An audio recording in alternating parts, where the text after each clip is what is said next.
let's get this show on the road. Yeah, welcome back to Do Warforged Dream of Electric. I'm Darren, the DM, and Ian is not with us this evening. Sadly, he's a busy boy, but the others are here, and they Passed are. away. Mean? Anyway, What? I'm Ian, I play Fine. Zadora. I thought you said I'm Ian and I play Isadora. I was like, no. I'm Ian and I play Coda.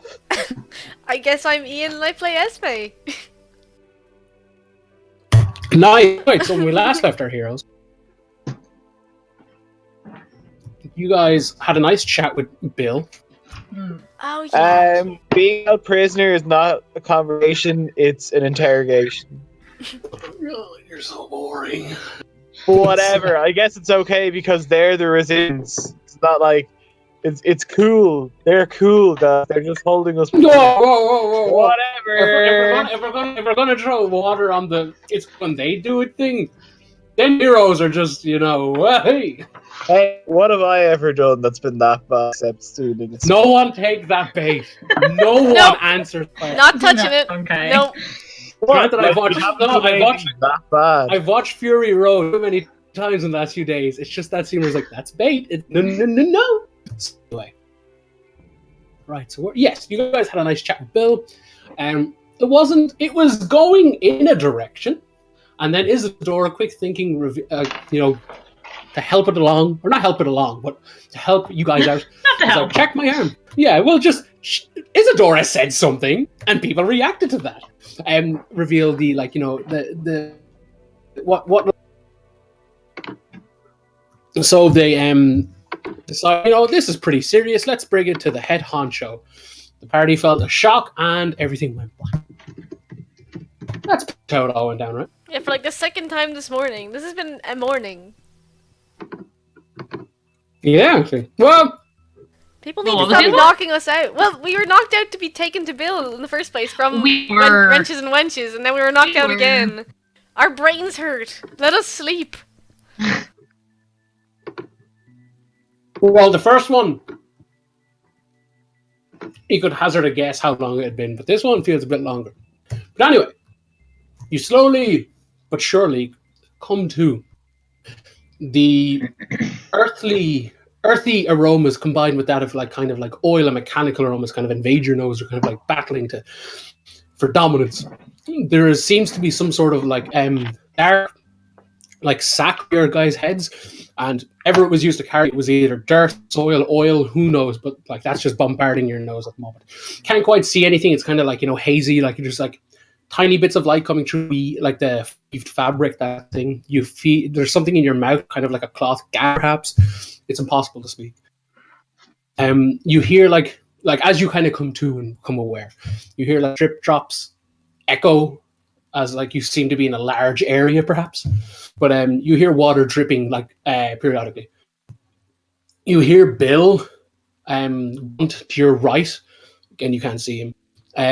Behind you, over your left shoulder, perhaps a little bit far back,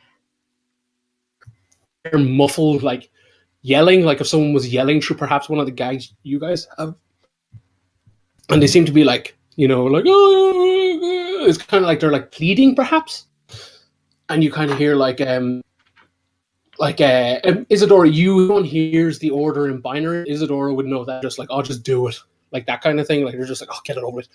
And as this binary order is given, the pleading turns complete outrage. It's the pleading is dropped, and they're clearly trying to swear, call them names, who knows. But you guys both hear you all hear the discharge of what sounds like a crossbow, that kind of a douche. You hear two of them fire, one just a tiny second to maybe two people. Sure.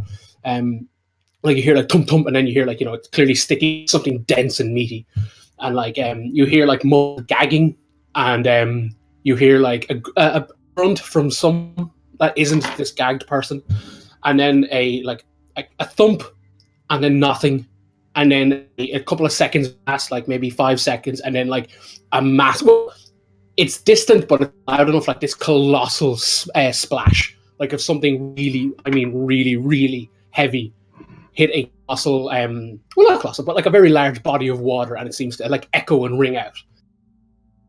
As this happens, a couple of seconds after this happens, the bags are like ripped from your head with no care, no worry if it upsets or like accidentally pulls some of your hair, something like that. Esme. But before you, and the earthly, mechanical, oily aromas of the sack now have been replaced with the kind of cold, metallic smell of like pipes, equally like a lot of sewage, like it just blows through your nose, like you get a proper wallop. It's dimly lit, but I know all of you have like dark vision to some degree, so you can see around. But you seem to be in a very large pipe. Like this thing is like a huge, like a tunnel almost, not a pipe. Actually, a pipe's a terrible word. Large tunnel. It's dimly lit. There's people shuffling around. They all seem to be Warforged. No one's addressing you. You have a gag in your mouth. You can tell that now with the light. You cannot feel like you're not easygoing. You're restrained. There seems to be a colossal weight behind you, like kind of near your arms, where your arms are bound to. You would immediately realize that you guys have been disarmed, and technically, like, you aren't undressed, but like basically the piece of armor that would constitute you being in, like, I'm in full leather armor, has been removed, that kind of thing. So like Esme would probably be like, in that like white shirt that you've had before. I suppose Izzy would probably be in like, I don't know whatever, like basically like the top layer of your guys' armor has been removed. Like you still got your pants on, you're not like naked. Weird. It's not just like, oh boy. Oh god, like, they took us to the sex dungeon. It's like, it turns out Ripley's just like really into people. Essentially the top layer. No preference, just people as a whole. Yeah. Oh yeah, that's it. Like it's just like it's like, so what's your poison, people? It's like, okay. Oh, you come to this death duel often? But yeah, essentially the top layer of what you would consider your armor is gone. Esme. Yes. Your wrist feels a bit weird, a bit cold, like a particular like wristband angle from a particular seeker isn't present. Can I still not talk? I literally heard you keep breaking me. Sorry. That's fine. Hello? Hello? Yeah. Is Esme's mouth still full of something?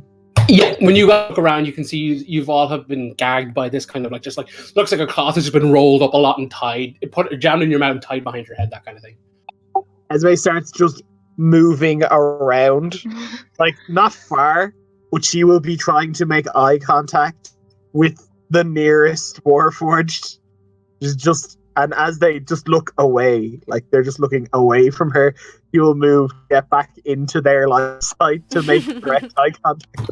Well, it's a case of Esme's like kind of just jimmying and shuffling because of the weight behind you. Oh yeah, no, like she's not like, she has not picked up her chair to move. Yeah. Oh, this isn't a chair. You guys are on your knees. She just needs that's their attention. Darren, can I ask, is the like artificial skin still rolled down from the wrist? Like, can I feel that? You can feel it, yes. It's behind your back, but it's a case of like, they're like, oh, look at this, bejeepers, and they left it, that kind of thing. Okay. I assume our rings have been removed, yeah?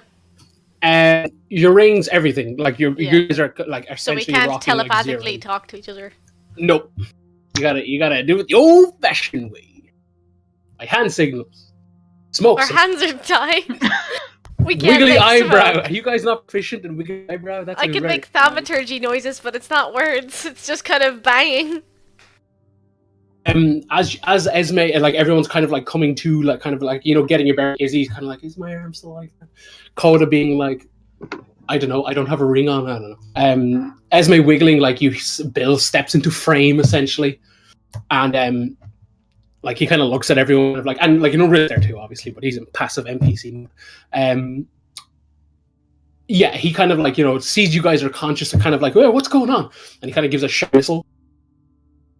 And you see another Warforged, like near the doorway, that's kind of in the side of the tunnel, leans through the door and like something in binary. Izzy, you hear it as oh, they're awake.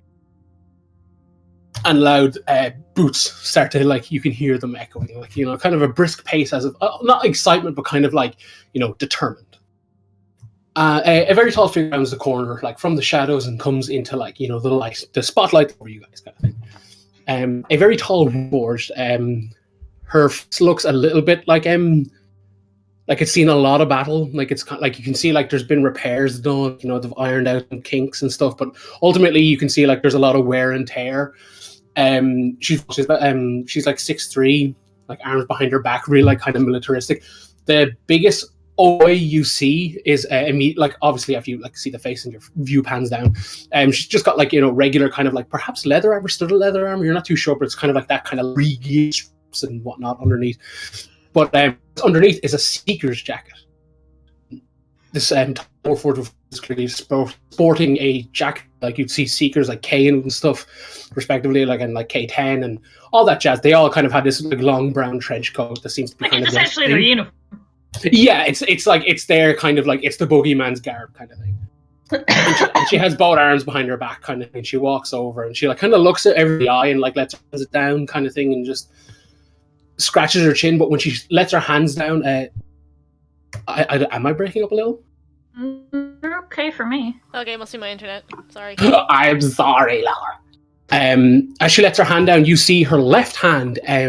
It's equally mechanical as the rest of her, but it is red. It's red metallic.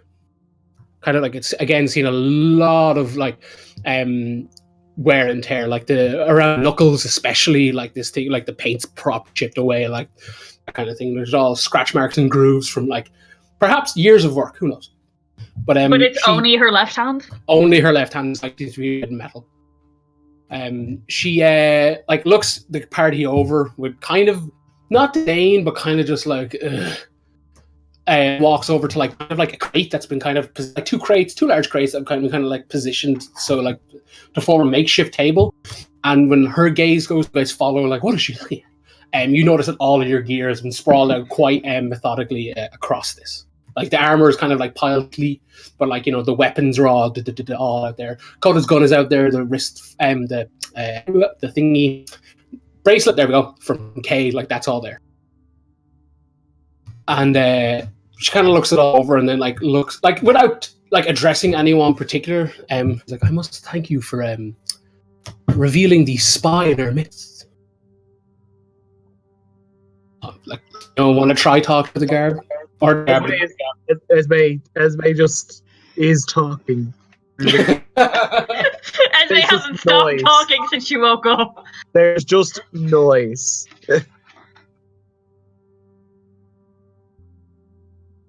Yeah, she like realizes Esme's talking and walks over and crouches down, and she's like, an Eladrin. She's like, don't try anything funny like your kind can. You're teleporting, you won't get far. And she stands back up and she's like, looks over like the item, essentially is like kind of like haphazardly with like the back of her hand, kind of just pushing them around, and kind of like she hovers over Coda's gun. For a while, like you see her hand kind of like she's like clearly trying to be like, how do you move this contraption? It's like she's kind of like positioning her hand. How would you grab it? Oh, no. But she kind of turns and she's like, well, I will talk to your leader then. I look at Isadora. She saunters over and pulls the gag out of the one, the only Icarus Darrow. falls over. She falls over because she's laughing. I give this woman a lot of say, really? Yeah, she kind of like crouches down, like it's like her. She's kind of like really like it's like her what's the word?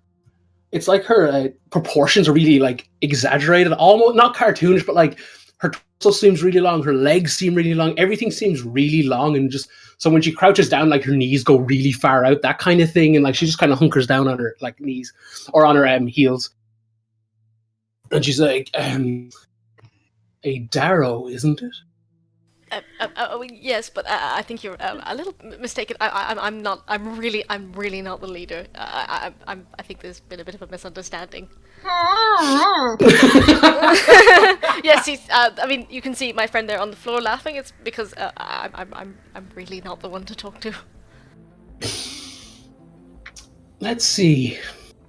Icarus Darrow applied for the Mechanists. Oddly, didn't get in. How curious, indeed. Well, Disappears, reappears. Very curious. Sporting a mechanical contraption, no doubt, and she gestures to the table. Its purpose, its function, alien, never seen before, I believe. Unless the enemy are, how would you say it? Sporting these in secret. But then again, they haven't exactly used them on us, so if they haven't used them on us, I can't see them having them. So, we've got a individual with mechanist history, sporting unseen technology, or unseen, technology. Technology is the word they use. On technology, seen at the seat of honor at the unveiling of the Iron Will, and also seen at the party talking to the Queen in private. And you stink of oil. So. She's like looking. She hasn't like blinked from. She hasn't blinked from Coda, but like when Isadora and she just like points towards Isadora. And she's like, "I'll get to you in a second."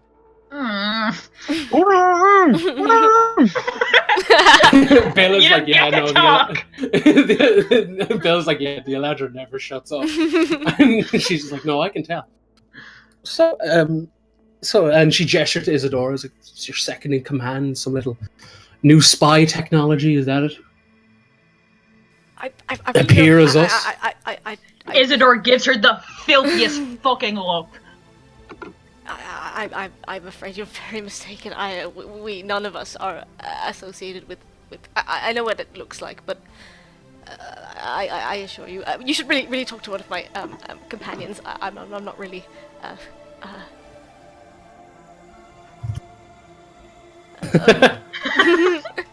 So much for the racist. As like Coda's like, you should really just like he's just a garb, or not a garb, fucking gag. Just goes back on himself. He's like, you should all. She's like, they really will let anyone be a leader in that place these days.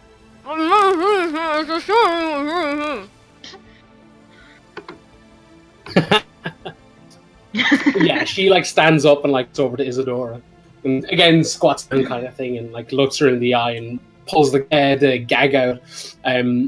Like with force, but not in kind of like like it's a power play, but just kind of just like yeah, let's just get that out. Let's get it.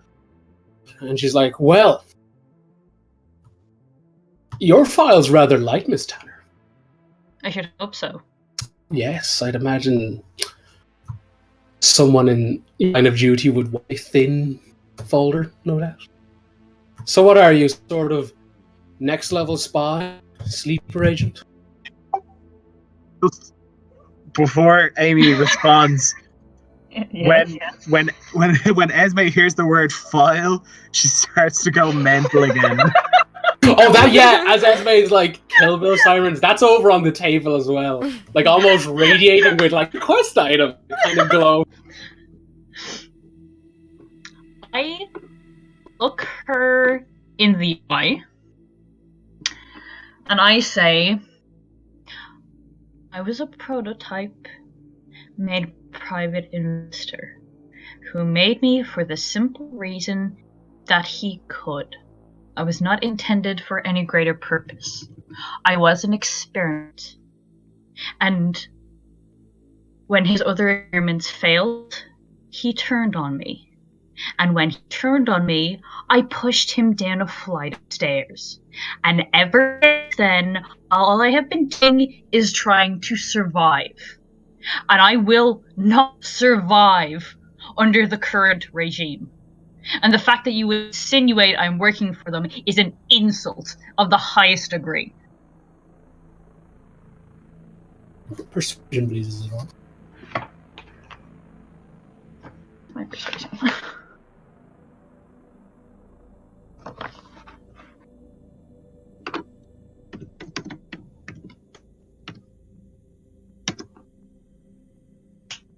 Yeah, she like again, he Sphinx like doesn't seem to blink, doesn't seem to like as is he's like, you know, passionately like saying this. Doesn't she's her and she's just like, yeah, gag back in them and stands. And Bill kind of like again he's just out of like to the side of your guys' field of vision, kind of out of the frame. It's like, well, Blue Rose and Mortician did vouch for them.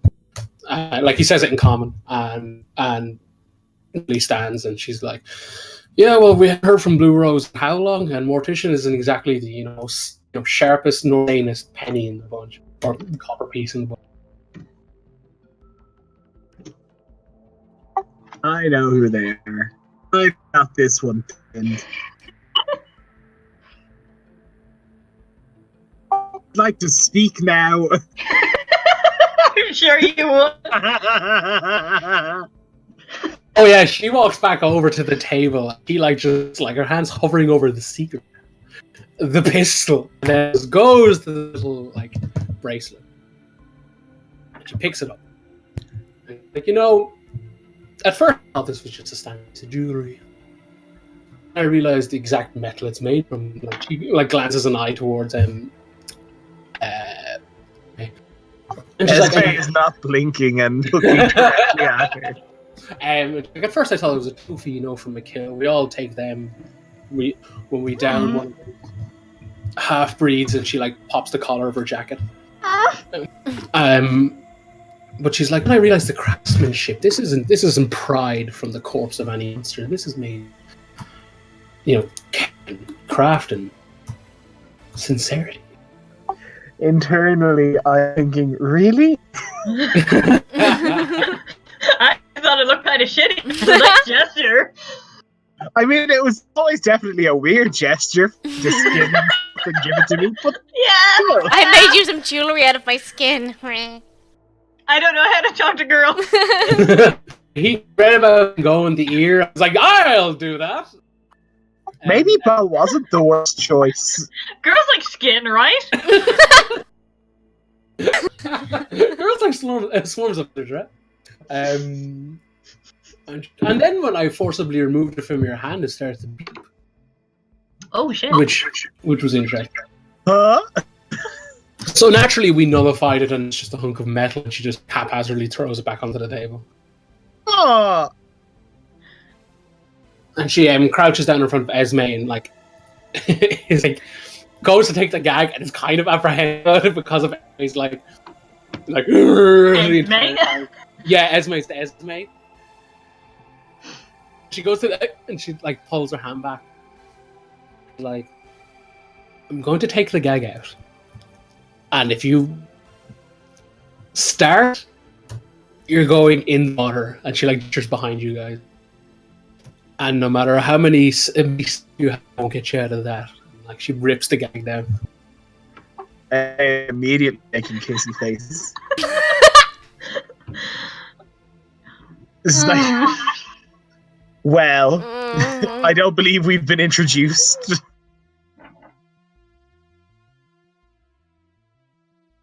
Yeah, she doesn't. She's just mm-hmm. Okay. She's I know. She was I know who you are. That's all I need to know.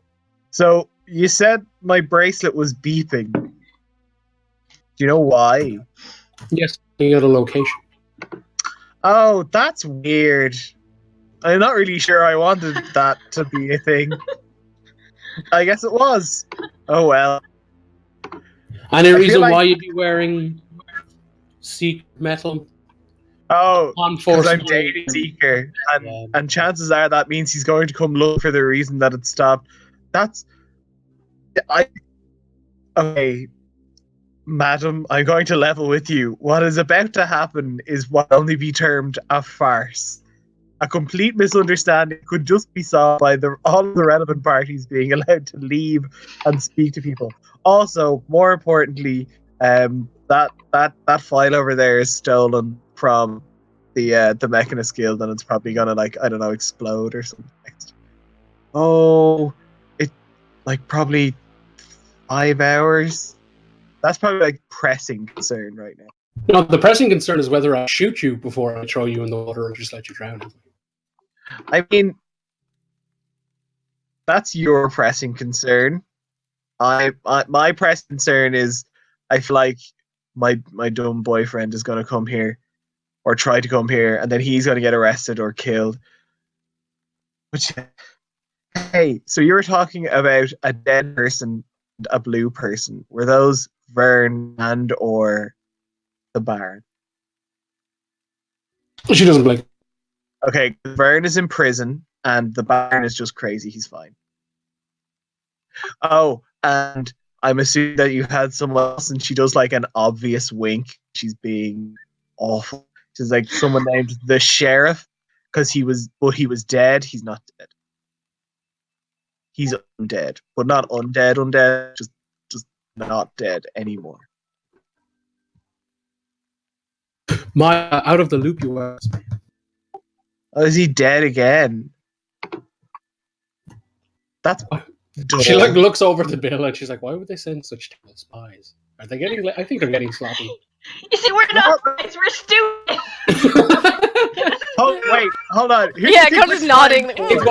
one of those things where like, they're too dumb to be cops, kind of thing. Who do you think? we're Cody's spying- nodding emphatically, like. Mm. Say that again, Esme. Who do you think we're spying for? Oh, your best friend, Queen, Esme, hand of Yuri, Oh, the oppressive machine. Oh. There's a lot of evidence to support that you guys could be on the same team. You do realize that, right? Oh no, there is. There definitely is. Are you? Are you Richmond? Honestly, I think we should just drown her. Like, Okay, you're not. And neither is the Queen. So neither of you are the most pressing concerns for me in this city right now. But I'm willing to help. And so am I. Shut up, both of you. You didn't say anything. I think Risbit's just like falling over asleep. He's like, Risbit's, Risbit's that thing from The Simpsons trying to find it. It's like, Esme turns is like, oh my god, Risbit's been drugged. It's like, no, he hasn't. No, he hasn't. But yeah, we don't really care what the Queen is up to other than stopping her. If you don't, but you went us, to another meeting with her. Yes, it was about stopping the plague. And you think she's gonna do that? No, I don't. I think Then she's why going would you to. go? Then why would you go to the meeting? Because if we didn't, then the purple-faced seeker named Mother is going to come and rip out our spines. Have you met Mother? She is the worst person I've ever met. And I'm not going to lie to you, I've met some horrible people. You see the Darrow guy, he traded his own like beautiful elven life for a fucking tinker toy. So like, you know, She puts the gag back in his mouth. I'm happy with that. She walks to the table and pulls up Coda's pistol. At first, she kind of grabs it by the handle and it's kind of, like the barrel, sorry, and it's kind of like, nope, that doesn't seem right. Oh, this is shaped like a hand, probably goes like, and then she's like holding it correctly, and kind of like is bending it, kind of like looks at Coda and asks like in a comment, "How does it work?" What kind of face is Coda giving? Is he kind of like, "I'll never talk," or he's kind of No, like, he's kind of like, he can't point to the gag, but he's kind of like, I can't tell you I'm gagged, kind of thing. Like, yeah. And she looks at Bill and kind of like gestures with her head, and he walks and rips the. Now his remove gag is a bit more like he kind of like habs Coda's cheek, and he's just like pulls it down. How did it work? I mean, I can show you, but I'm bound.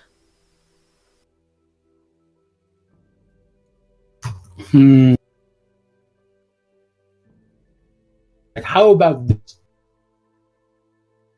And she walks up and crouches to Coda again. She's like, "You tell me how it works, or them goes in the water."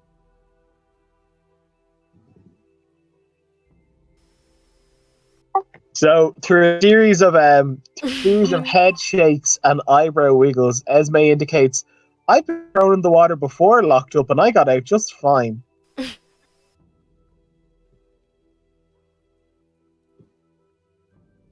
Yeah, he'll just tell her. Yeah, it's cool. Like after like Coda like finishes his very overly detailed presentation. Oh yeah, it's like, wait, like she gets bored halfway through. He's going through like all these safety procedures and like really, he's being a real dry shite about it, but he's telling the PowerPoint her like everything. presentation comes down behind Yeah, him. oh yeah. He stands and like aims behind the party and like pulls the trigger essentially. And like the big, the familiar boom. In a pipe tunnel, that would be so fucking loud. Oh, your guys' ears are That's how you get really- tinnitus. Like,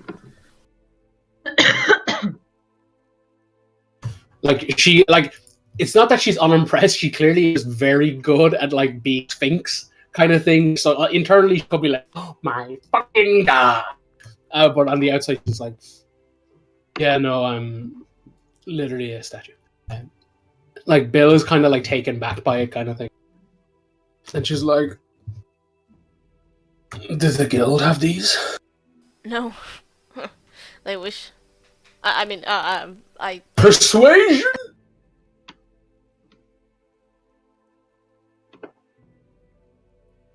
Hey. No, they tried, and I told them quite clearly no, and they hunted me down, but they haven't gotten their hands on it yet. She likes, she's down in front of the. Let's say I entertain the idea that you are who you say you are, not who. All the evidence points to who you are. What have you got to prove that you're on my side?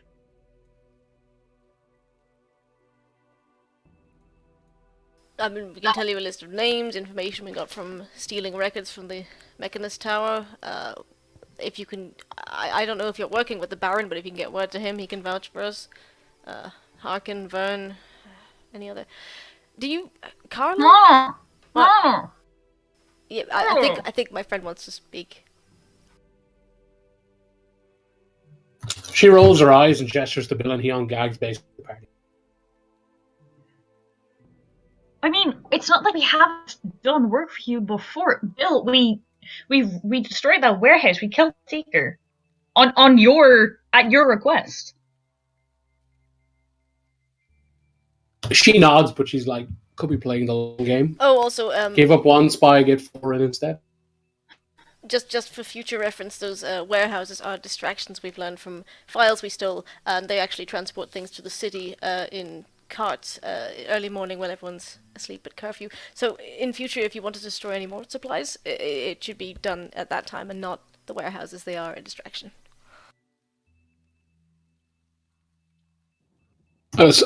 She nods. Hold on one sec, guys.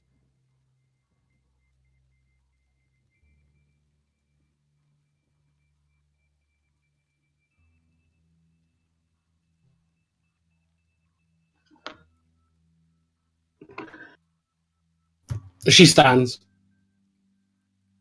Abby stands and kind of looks over to Bill. Like Bill is now on. She's turning her head to her right, and as she turns her head to her right, you guys notice a kind of opaque, kind of faded red, like phantom version of her. Kind of like turns its head to the left and looks over her shoulder to the left. Kind of got like frosted edges of like all the like kind of hairs of like say her jacket or face, that kind of thing.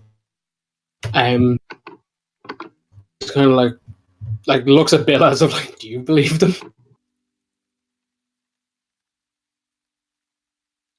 And Bill kind of like shrugs, like she basically turns and like walks toward him, and the two kind of like hush whispering, kind of like in binary.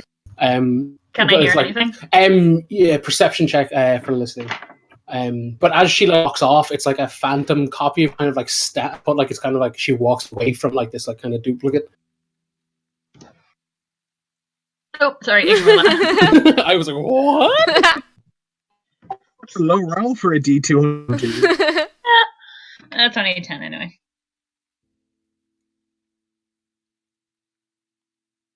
So the projection she made stays where it is. It's it's a case of like when she moved to the right, it's like basically it's like as if her character model glitched and did like a second Ripley that looked to the left, that kind of thing. Mm-hmm. And when she walks off, it's like one character model walked away from the position and the other just stayed. Like she clearly didn't like cast it or anything. When she looked to the right, the Bill. When she looked to the right, this one looked to the left, that kind of thing, like her shoulder. Okay.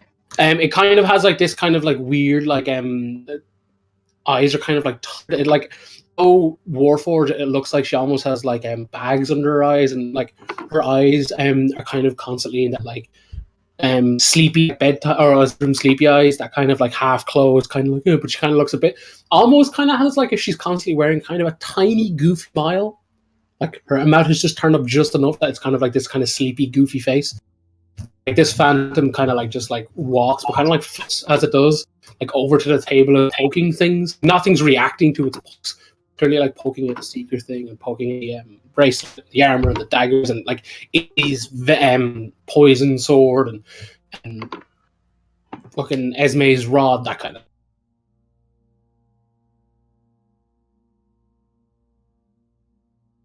What is this? Oh boy. She walks back over to the party eventually, like normal Ripley. And as normal Ripley walks over, like the like Phantom Ripley, like just kind of hovers over her back and is kind of like point at the party, and kind of like kind of rolling her fingers, like waving and stuff. But like Ripley seems completely like unaware of what's happening. Like, at least not maybe she's not unaware, but she's certainly not addressing the fact. And like, as this is all going on, like other Warforged are kind of like moving crates and stuff. And at one point, Bill kind of like approaches the table to kind of just basically be like behind Ripley to be like, yeah, like I'm the muscle. And as he does that, like he blatantly like walks through this phantom, and like the phantom kind of like does the whole like, oh god, someone watch me, like kind of like, what? But like Bill seems to like anyway acknowledge the fact that he just walked through this weird apparition kind of thing. Are any of the other Warforged in the area paying any attention to us? To you, the party? Yeah. Give me a perception check. Can I try one? Oh, no, I have a D202 on that. Hey. There we go. Nice.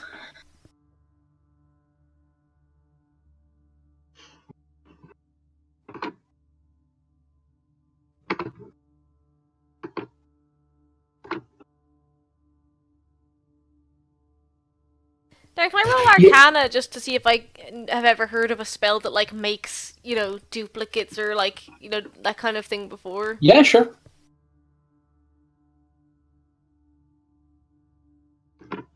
No, never mind. Yeah, that's fair. Is it you can see like pretty much everyone bar like one or two like guards like going out of their way not to look at you every time you see them like side eyeing, like kind of like, what is going on? Okay. Ripley's like, I don't know what to tell you, fellas. I think these files you speak of, these names, Yes. start talking. Well, I have them all written in my journal on the table if you'd like to take a look, but they're all hand operatives, probably on secret projects. Well, do we know that? Certain? Well, I think we got them from the hand records room, so I think we were pretty sure. Like, and they're mentioned in to do with the plague and. Logic, they're hand operatives because we have files in their hand. I guess, yeah. I mean, the only one I would assume. Sorry, Neil, you're echoing real bad. I didn't hear a word. No, neither did I. Yeah, it's 'cause I'm the echo. sorry. Did you push the dog? No. Like, just given the names and what they are doing, we can assume they are, at the very least, collaborating with the Hands. Except for maybe that Kazura East End person with the backdoor safe house. Yeah. But yeah, like, I'll list the names, and, like, I'm not holding anything back from them. Like, I'll tell them the names and everything that we know about them. So, like, you know, Layla Broom, Baker, the drugs, you know, the Tinklefoot, whatever person's name was. Yeah, I'll list them all, like Dr. Fisher, Oba Delaney. What else do they have? I don't know how to say that Merchant District Yeah, that's person. fair. That's fair. Sebek Nancha? I don't know, that person. Fantasy name one. Kazura, yeah, I'll list them all and, like, say everything we know. I'm being very, like, detailed and, you know, the usual going overboard with, like, and here's, you know, everything we know in perfect order. Yeah, it's real boring, but I'll do it. It's all PowerPoint presentation time. As Coda goes on, like, rambling, like, Bill looks more and more like, what the fuck is your issue? See, as he's Ripley panic and, nerding. Like, oh yeah, I fully pictured as panic, like, speaking really fast. As like Ripley like back to the table and kind of like folds her arms to like essentially like listen to Coda speak. You see like Phantom Ripley kind of seep into her, but you see the Phantom hand kind of comes up to her left, like as if to catch something, and it stays there for a few seconds, and then there's like a click, and like Rip's eye cocks up, and like her hand basically swooshes up to where the Phantom would like is, and she like catches like a spare that like falls off the room, and she's like, "Oh, this place is coming apart," and just like flicks it onto the table. And she's like, "Well, if you're a spy, you're a very bad one, Mr. Darrow." I don't think anyone would ever hire me to be a spy. I'd be terrible at it. Like, we'd all be pretty bad spies, Esme to just be tends honest. to sort of dump information on everyone as well. We're not good at secrets or anything. We're not spies. Look at me. I can't afford to be a spy. For God's sake, I'm an unmentioned invention cobbled together like spare like metal.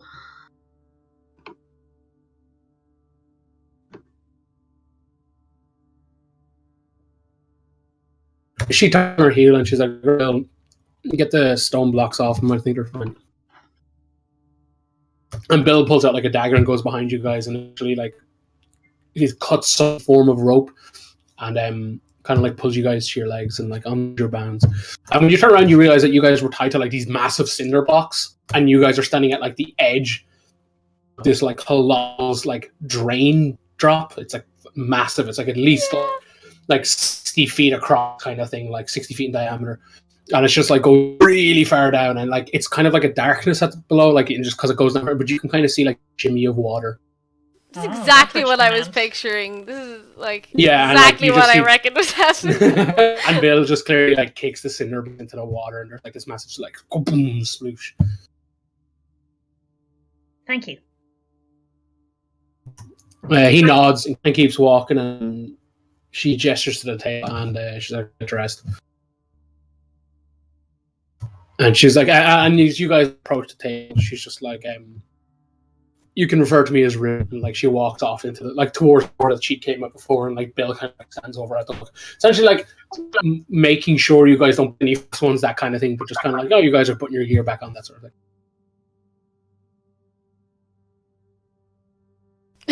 Yeah.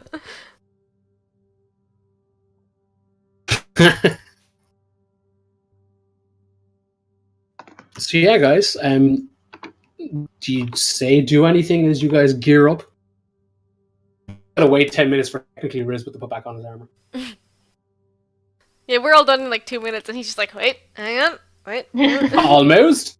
And like, our stuff is here.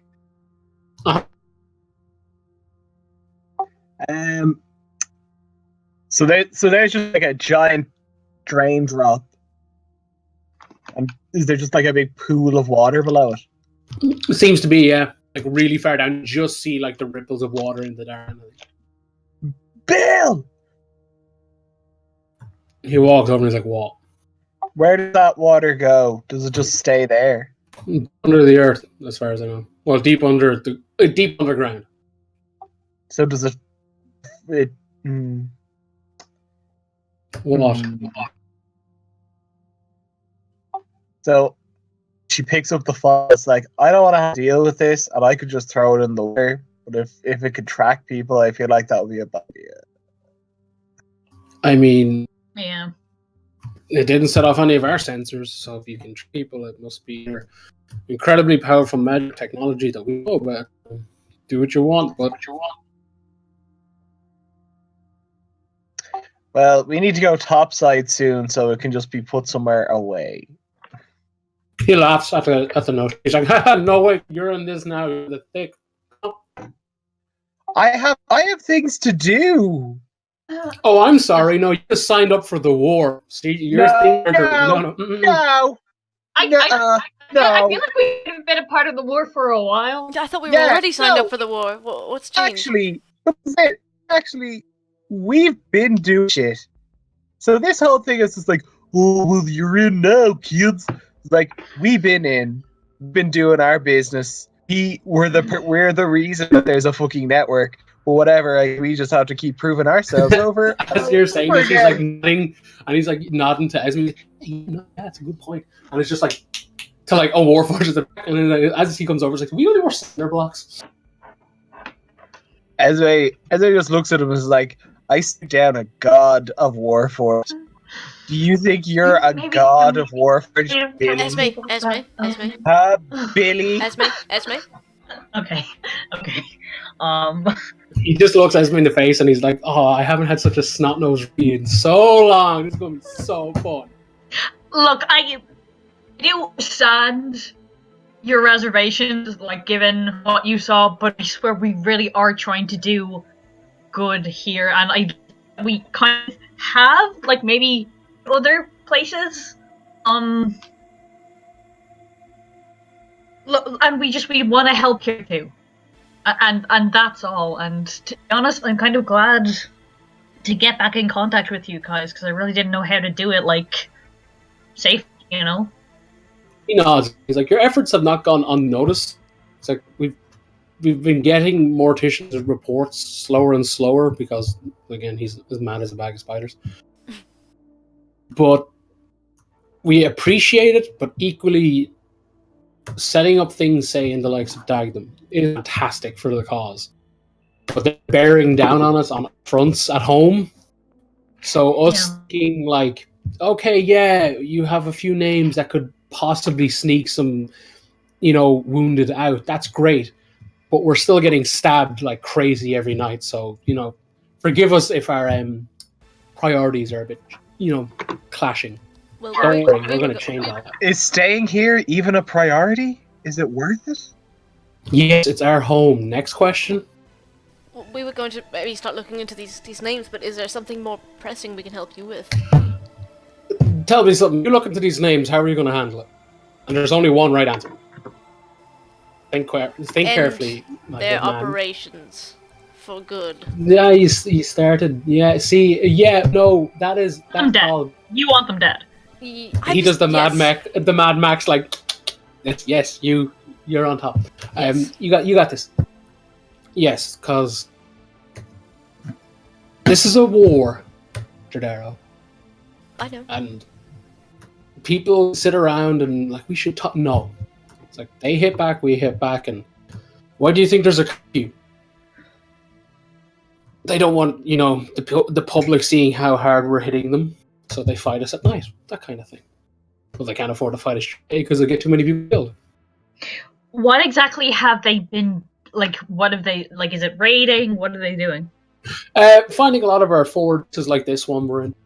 Our operations are like tiny and like vast, and there's a whole new city that they don't think of looking in, and when they certainly don't send enough people into the cracks to find us. Like, we hide in plain sight for the most part, and at night we come out and raid where we have to raid, and they push back, and sometimes it's even, sometimes we win, sometimes they win. It's a slow and arduous process, but ever since the presence of the Iron Will, it's it's a game changer. It's putting it mildly. As he says that, you hear like frantic running hallway towards like where Ripley appeared, and a kind of like as much as like as much as a spry young rookie can look in terms of Warforged. He's like, "What age are you, kid?" It's like 17, sir. I want to join the army. That kind of thing. He's like, sir, we've like got a message. He's like, what? And he like, what are you about, kid? And he's like, it's Iron Swallow. He's like, oh, for fuck. And he's like, right, come on. And he like goes, like basically kind of like at a slow jog follows this rookie, and kind of gestures for the party to like follow suit, kind of.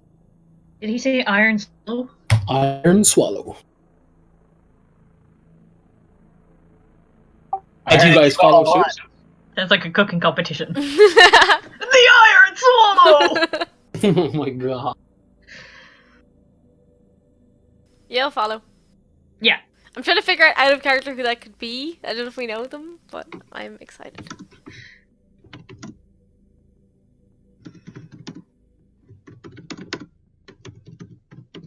I mean, sure, let's go. Yeah, I'm going. It does Esme throw the file in the water? No, I feel like it's the wrong choice.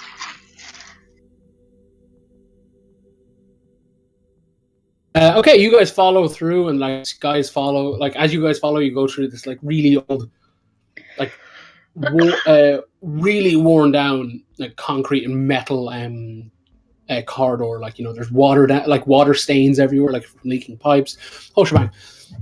There's two guards at the door ahead of you. Bill is in front of you guys, and they're like, "Sir," and they let him through. And like he's just like he gestures to you guys like to come on in front of them to be like don't bother stopping them, that kind of thing.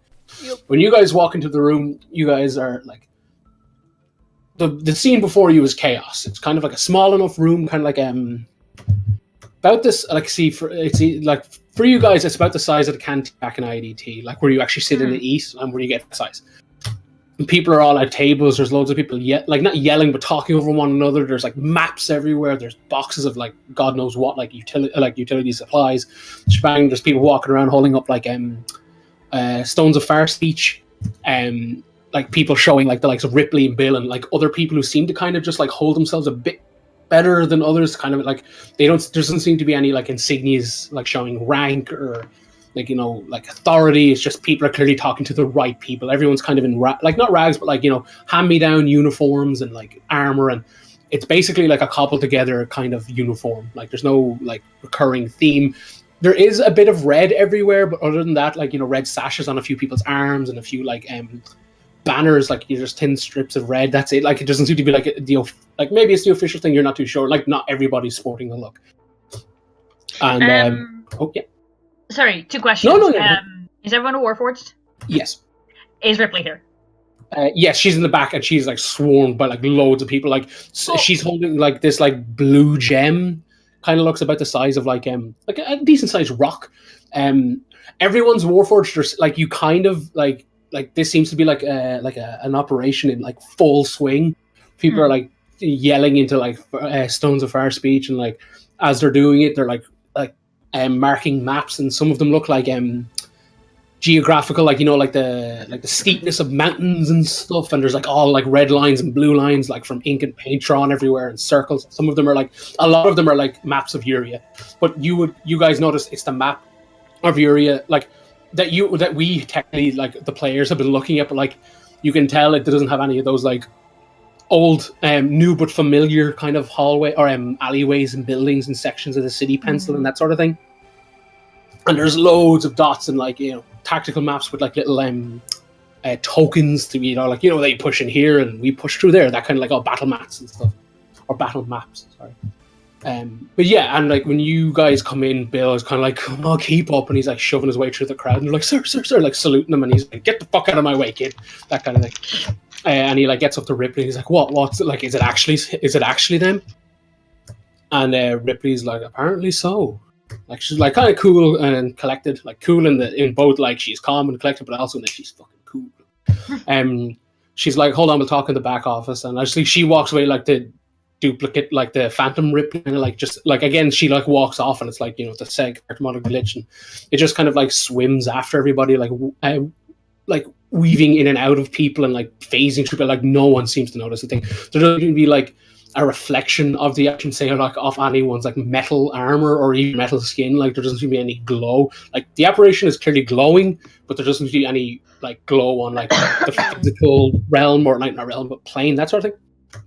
You guys are gestured to the back room, and like there's 2 guards in front of this door, and they look souped up to fuck. Like they're like 8 foot Warforged, and they've got great swords, and like they're just like they are carrying all of the weapons, like trademark sign kind of thing.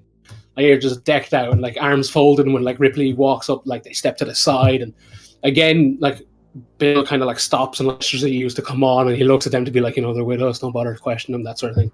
But when you guys pass through, they kind of like are really like, the fuck, kind of like they are blatantly like, what the hell are you doing here? Whereas everyone else in the room is kind of like, we're going about our business, but why is there like a tiefling and a fucking elf? What's going on? Kind of thing. Like it's like, but if I don't do my job, I'll get bet, so I'm gonna go do it. No time for questions. And you guys are led into like basically it looks like someone converted the room that you were just in. Looks like it was a large storeroom for like, say, maybe barrels, or like, well, we know it's like a kind of like a barrel storeroom kind of thing, or crates. And this just looks like a slightly larger than your average like broom closet. Mhm. And there's like some maps and stuff on the wall, and there's like a table pushed up against it, but it's literally like a case of just to lean stuff on. There's no chair here or anything. But there's like a massive map of Uria and like all these red dots and names written in binary and all that jazz. She sets the gem down on the table, and she looks at Bill, and Bill has like basically like a pad and paper, kind of like, you know, like a notice board with parchment and a quill ready to rock. And she looks at him and she's like, "You ready? We only get like one shot at this." And he's just like, "Oh, I'm ready." He holds the pen up and she's like, "Got plenty of ink. I'm ready to rock." So when she like she leans into the like gem, and she says like, "Oh yes, I brought the bread for the picnic." And like this like sparks up, like it goes crazy. You hear like a collection of voices, like it looks like you know, like just it's like of a crowd of both all sorts of like octaves and such, all basically like a tapestry of voices beginning to speak. So it's kind of hard to pinpoint one specific voice. They're all speaking in unison. It's like kind of like you'd hazard a guess that it's a like a mask for a voice, that kind of thing. And it's the first sentence is, "Oh, I'm glad you brought the bread. I brought the cheese," that kind of thing. And she like looks at Bill, and Bill's like, "It's them. Like that's her code word." And it just says home base. It kind of sounds almost Britishy, but I won't do a British accent because I'm terrible at it. But like it's kind of like, you know, imagine it's not 007, that's what it is. But it's like home base, Big Bird, very hungry. New shipment of crumbs arrived. Storing at Whiskey Tango. All the best. Love, Iron Swallow, and like the shatters. And Ripley, like kind of like this person, you blatantly see emotion in her face, and she is like wide-eyed looking at Bill, and he's like screaming, like, fuck. Just like, holy fuck. This is what we need, Bill. And he's just like, yeah, I know, okay, let's not jump the gun. And like she looks at the party and she's just like, "Are you in this to the very end?" Yeah. Yes.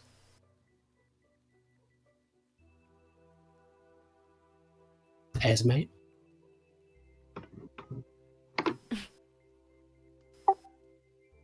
Yes. She's like, "All right." And she basically pulls her wall map down of Uria. And she's like, "Right, so Iron Swallow is our spy on the inside. We know they're on the Iron Will, which we refer to as Big Bird.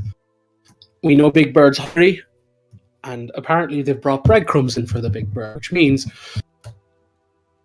breadcrumbs are munitions. And basically, cakes are like fuel and such. So we know we've had this theory that they're going to have like restock munitions after their little display that I believe you were all had a front row seat to." Mm-hmm. And she points to the map, and in binary there's like a like area circled. Hold on, circle it on the map.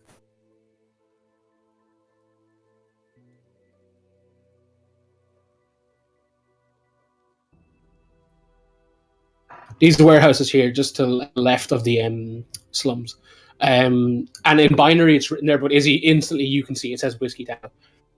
And she's like, "We've been watching this place for months, and nothing goes in there. It's one of the only places that they are so blatantly like, or not, she wouldn't say like, but like blatantly, this is a Hand of Uria sanctioned warehouse. There's armed guards, not gone in or out.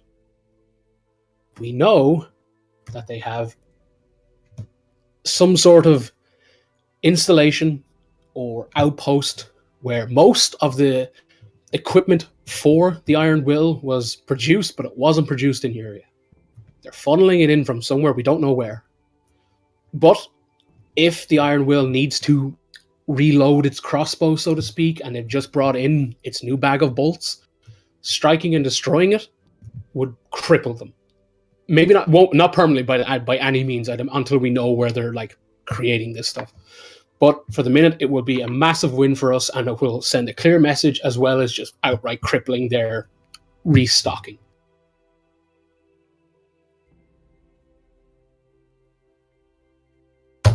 So, you guys up for a little mayhem?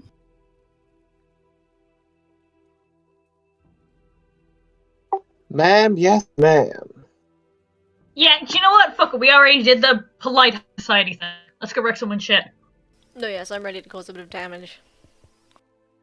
Like, see, boss, I told you they were soldiers, and she just like shoots him a look as if like, and she like kind of like walks past the party and like yells into the room, and she's like, "Ready the Firebirds!" And like it's kind of like a pigeon thing, or not pigeon thing, a parrot thing, where you just hear Firebirds, Firebirds, Firebirds, and it's just like clearly going down the line kind of thing.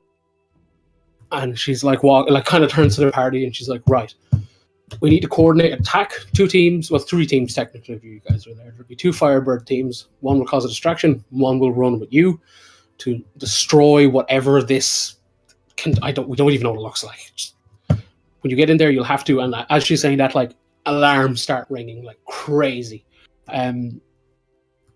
Essentially the area like pierces like a really loud noise, and she's like, "What the?" And like Bill is like, "That's like the proximity sensor, like the spells, the alarms we've set up. Like they've never gone off down here." God. I look at Esme. Esme has the smuggest fucking look on her face.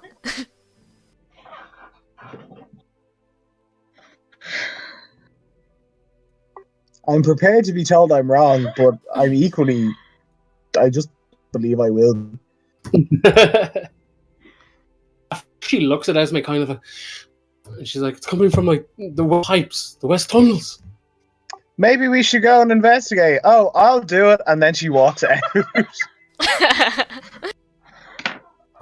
Ripley walks like, like kind of like 1, 2, 3 up behind Esme kind of thing, and grabs her by the arm, and she's like, "Watch it." And she turns to Bill and she's like, "Burn it all." And he's like, "Are you sure, sir?" And she's like, "Burn it." And he's like, "Okay." And he's like, and he starts yelling in binary. Again, Izzy, he's like, "All right, you maggots, you heard her. Burn it all. We're moving out. Fucking this outpost has been compromised. Thanks to no one." Esme looks at him right in the face. Esme's eyes just... If I could have laser eyes, I'd blow a hole in his head. It is his own fault. His fault for being a perv. But yeah, he like is like in the whole swinging hand. He's like, "Right, ready it up. Let's go. And like everyone was like, I just did this." And you see, you legit, that's the Just general made my little consensus. comfy space. I put my little thing on my desk. It's all, I made myself at home. It's like my Eva statue arrived on the table, and I got all my Pop Funkos arranged the way I like them. Yeah, and I just built that new IKEA standing desk. It's really nice. I like the bobbleheads. I like to line them up and look at them move. So that everyone's kind of like immediately at this order when it's been 100% confirmed. Like, this is what we're doing, lads. Everyone just reaches under their tables and clearly pulls up like this contraption that looks like you hear jingling as if like bottles, like it's kind of like a crate of beer almost. It looks like, but you can see like the glass inside has a familiar liquid that you guys would like not be familiar with, but you kind of know it's like, is that alchemist fire? Kind of thing, and everyone's kind of like just piling like a lot of a lot of like parchments into their backpacks, but a lot of the stuff they're basically just like thing underneath this like these bombs. And Ripley kind of turns with like an almost like sinister but happy, gleeful face. She's like, "Right. Coda hates to see good notes. Research going away." Someone put time into alphabetizing them and putting little bullet points. He's very upset by all of this. Maybe if someone's boyfriend wasn't an ass, this wouldn't be a problem. Esme is literally, she does not care. She's this is everyone else's fault but mine. Like, oh yeah, of course. Everyone else's fault. Ripley kind of points to the party and she's like, "The City of Uria park, correct?" Yes. And she was gonna say, the City of Uria? I was like, we're familiar. Yeah, we've seen it once or twice, yeah? Yeah, I know. We've been transported to Orion. That's the reveal. Yeah. She's like, you know the park? Well, I'm sure you'll meet someone there with a red hat in a couple of hours. Until then, and she's like, through the west tunnel. That's an order. You're the boss. Yes, ma'am. Esme leaves. Basically, as she's like walking you guys to the entrance or like the area, she's like, if you guys truly are revered as the hand or the heroes of Uri and like Hand of Uri's little pet, if they run into you down here, you make something up. But no one's came this far or this deep into the tunnels before, literally until we brought you, and we 100% nullified that little tracking device at Miss Nilo before we brought you down here. So this might not be what I think it is, but this is an equally problematic issue. So let's go. It's either one of two things. You know what? Yeah. Look, we're gonna go to the west tunnels. We're gonna see what happens. Okay, I'll see you. She's just like, it only started beeping when we forcibly removed from your hand, and at that, It's almost like nullified it immediately. It's almost like you should meet with the fucking queen of the fascist regime that's impressing my people and stealing our home. But yeah, I'm sorry I hurt your little bracelet. Move on. She has a very good point. What, Billy? moving on? Yes, let's. So yeah, do you guys essentially like a prompt is like, do you go to West? Oh yeah. Fast travel to West Tunnels. Yeah, you guys Engage essentially. cutscene. You guys are led to a pipe that's like 100%. If this was a video game, it would be a cliche like drop down point of no return kind of thing. But like you can clearly see like this when you drop down, you'd be like essentially land like knee high sewage kind of thing. And like she's like, well, good luck. Don't be late. 1 hour. Like, I know we're committing to the war and stuff, but I don't want to get my boots all covered in sewage. Okay, I fine. literally put put- it on it. I didn't say that out loud! I'm just thinking it. But I'm gonna go down. I'm just hesitant. Like, And you guys like splash, like sewage goes everywhere. It's because it's like a 15-foot kind of like drop. And like you hear like bombs go off essentially and fire, and you can smell smoke. Like you hear like loads of footsteps going essentially in the opposite direction. And before you is a large sewer tunnel. Straight ahead, like it kind of goes down for about maybe 30 feet, and then there's just a wall, and then there is a smaller like a tunnel, like basically a way you can go to the right or to the left. Which way do you go, or what do you do? Even sorry, I apologize. Can I like listen to see like, or even try to get an indication of like maybe which way the water's flowing, or if one place sounds like if we can hear like street noise or anything like that. I get you. Okay, cool. Yeah. Give me a listen. Yeah, I'll try one as well.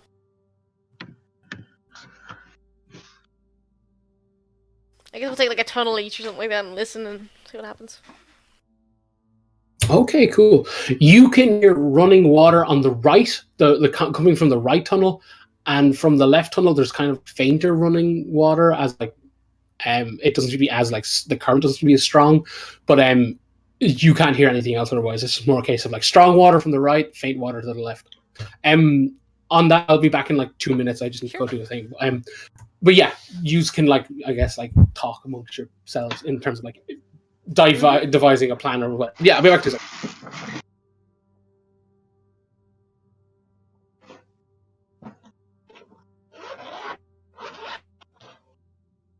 Kate put a fucking tracking device on you. That's so creepy. I can, but I hate that he did it.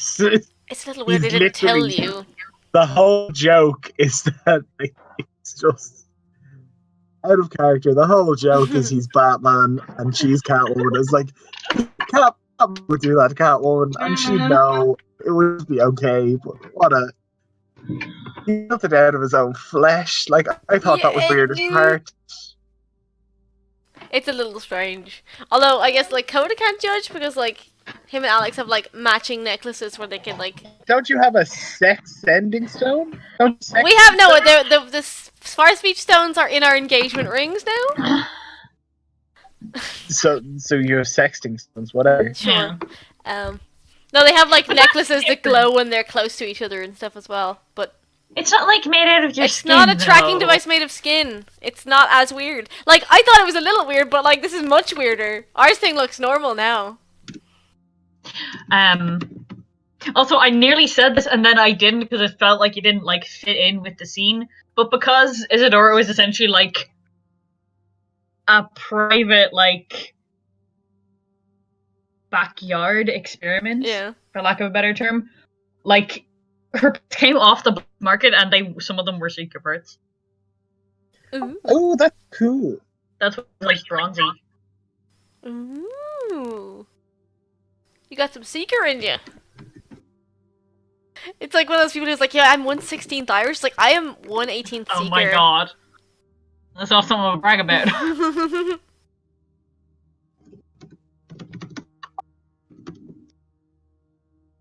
So, what are the odds that this is the librarian as opposed to being Kay? Because I feel like and there are 3 options. Oh, I had. wait, Well, who what's did you the, think what's the the other third one? one was? She's Oh, a you think Kay it's the X? librarian X. Oh, I Oh. hope it's X, but I feel like no. I feel like the X fight is in a street. I No, feel the like X it's gonna be fight is on a civilians roof in the rain. No, it's civilians everywhere, and it's just like, Oh. you wanna do this? And it was like, yes, I do, and that's how it goes. How nice will it be when we finally get to the point where we are like actually picking off the advisors? That's gonna be so nice. I'm so happy that I got her tortured. What a Yeah. bitch. She actually. Oh wait, no, it could Hang be on, how X many because advisors? Are there 5 she's been advisors? tracking me. She's been tracking me through the The sword. sword. I have the sword. So it's literally all people from the hand who've been tracking me because I keep picking up things. Wait, who else is tracking you other than K? I mean, it's X.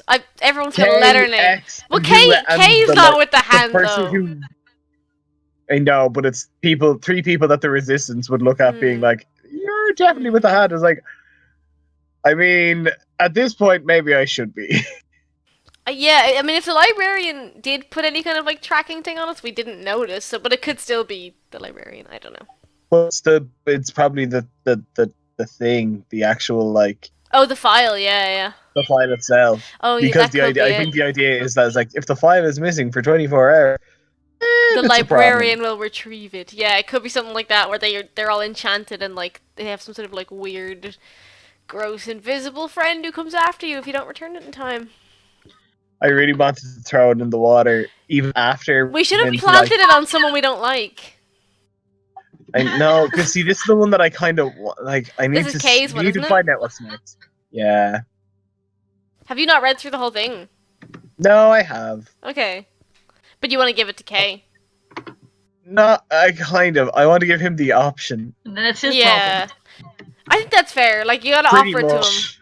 The option of what, Neil? to him. So we've realized there are 3 people actually coming down this tunnel, and I was just like, yeah, they're all my fault, and I'm kind of okay with it. Which ones are they? Tell us. Rattle them off there.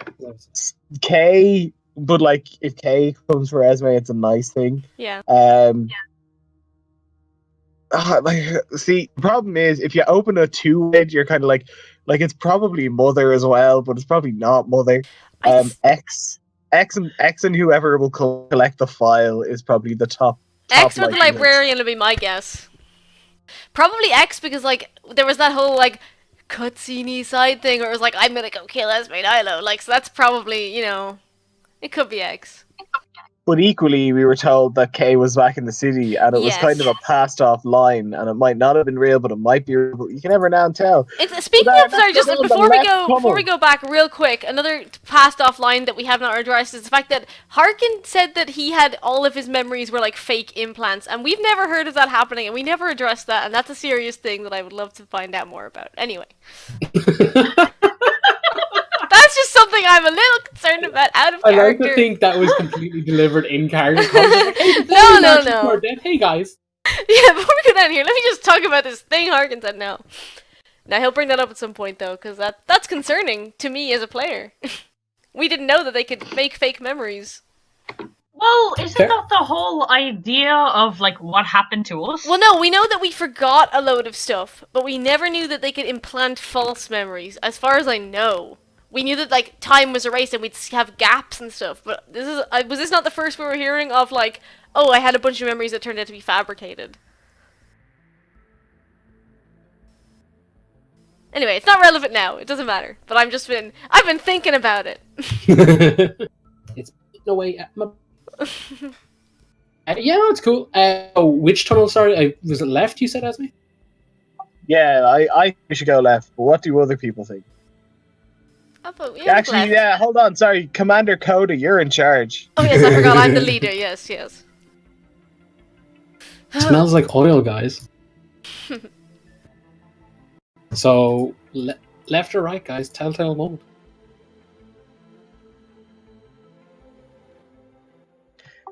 Alright, I'm not asking. Coda's in charge. Oh.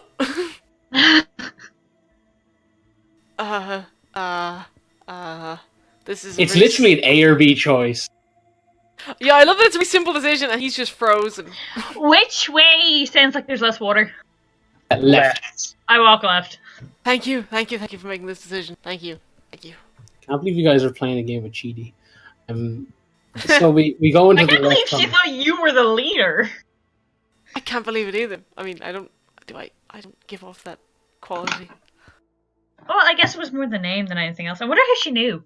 Then I guess everyone knows. Everyone seems to, yes. Everyone. I'm looking. Everyone who walks into the left tunnel, wisdom saving throw. Oh boy. Oh, come on! Damn it. Well, it's probably not Kane. Lucky for some.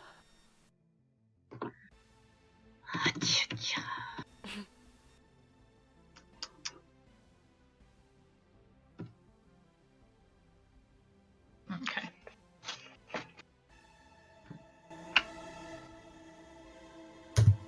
Coda, you take 5 psychic damage. The rest do not, despite all of you seeing the same thing. As you guys put a foot into this tunnel, your mind is bombarded with images. Past, present, future, who knows? But it is indeed a vision. From the darkness, at the end of a tunnel, you're not sure which, the darkness is like, long and deep and kind of scary. It's almost like if it's like a magical darkness. And from it devoured. Yeah. No. That callback to the very start of the game will be later. But yes, from this darkness, a figure floats out, like above the water, above the kind of like sidewalk kind of things that are always in like sewers in video games. I don't know if they're in real life, but this person floats. Their body is upright. Their head cocked back as if in like kind of like if they're being like shocked. Their hands like facing upwards, but in like a braced, painful, like crooked finger way, as if like they're being shocked. The head thrashes from left and right, and it just slowly floats. You recognize the helmet, you recognize the gloves, you recognize the boots of that crimson red color. The brain-like helmet, Shit. going left and right, kind of going ape shit. And it kind of stops and it kind of points, like the hand raises and like the crooked fingers all like point, like close in, but like, one finger points forward. In your head, you just hear this voice and it's like, fetch me their souls. And as they say this from the darkness, these like contorted beings start crawling forward. Their faces are that of human, elf, dwarf. They're kind of like considered common topside races. They sport kind of like deformed Hand of Uria Thought Police uniforms. Like their proportions are exaggerated, elongated, kind of weird. Their legs are bent backwards, like their knees are bent the other way, yet they still seem to be forcing themselves to walk forward. One's even crawling on all fours because their body's that contorted. They, in their sheets, or on their scab sheet thingies on their belt, they seem to be housing like, blades, axes, your standard, like, I have at thee, fiend. Most upsetting point, the most upsetting, like, this vision gives you, is that their helmets are not that of the Thought Police. They are these kind of like scuba diver, well, we know them to be scuba diver helmets, but the glass window at the front, it's very large and eclipsical. That kind of, is that how you say it? Eclipsical? Whatever. That kind of eclipse size. Large, and inside, it's almost like if it's lit from the inside, like a light coming up from like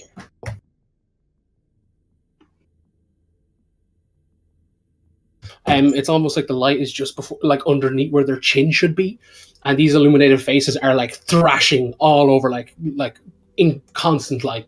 They're like laughing, screaming, like pure pain. Like it's like they're never not thrashing about, kind of blur moving so fast. You catch glimpses of like elf ears and like kind of stocky shape, kind of maybe a dwarf with the big beard, and like you see like definitely a traditional dwarven tattoo under one's eye, that kind of thing. But these individuals are completely like just thrashing left and right like crazy, like all blurry almost. And they kind of like, 4 of them kind of descend into the tunnels, and you see the floating, like, being that to be Amygdala, kind of like his hand kind of like retracts back and goes back to that like distorted, contorted kind of way, and he kind of like floats back into the shadows. As this vision kind of like bombards your brain, you're like the gut of wind is just knocked out of you. Icarus, you feel it the worst, again taking the psychic damage, but you guys kind of like take a step back from the and you kind of regain your sense of awareness, kind of being or consciousness.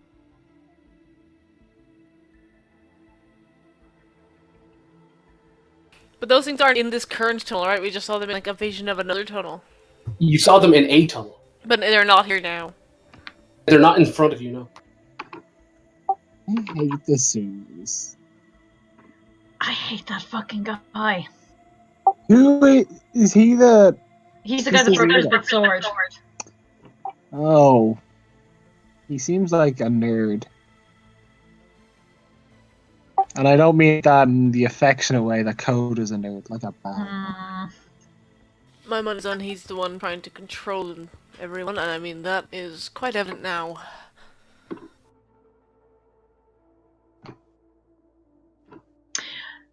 Darren, when we saw that phantom of Ripley, was it similar to the way, like the Amygdala guy looked when he was controlling people in the drug ring?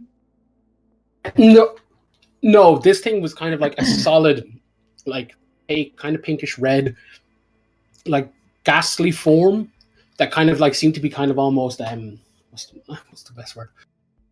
Carefree, almost. Kind of like chilling. Whereas when you guys saw him, he was kind of, if he had just been faded, like his legs were kind of transparent and non-existent, and there was no kind of like aura or colorful like layer over him or anything like that to make him look, say, like all blue, all red. It was just a case of he looked how he normally does, but just kind of like ghastly, kind of transparent. Like the further from his head it went down, like his legs, like his his tippy toes weren't there, kind of thing. It kind of got like more and more faint as it went down. That sort of thing. But yes, before you... No, go ahead. No, go ahead and say your piece. No, Coda was just going to say, can I say, he's the one I want to deal with first of these advisors. I feel like there's a certain advisor who will want to deal with at least me first. Oh yes, I know. But if we get a shot at one of them, I want that one. Well, let's hope he's not the one tracking us down here. Let's keep going. We do have an appointment.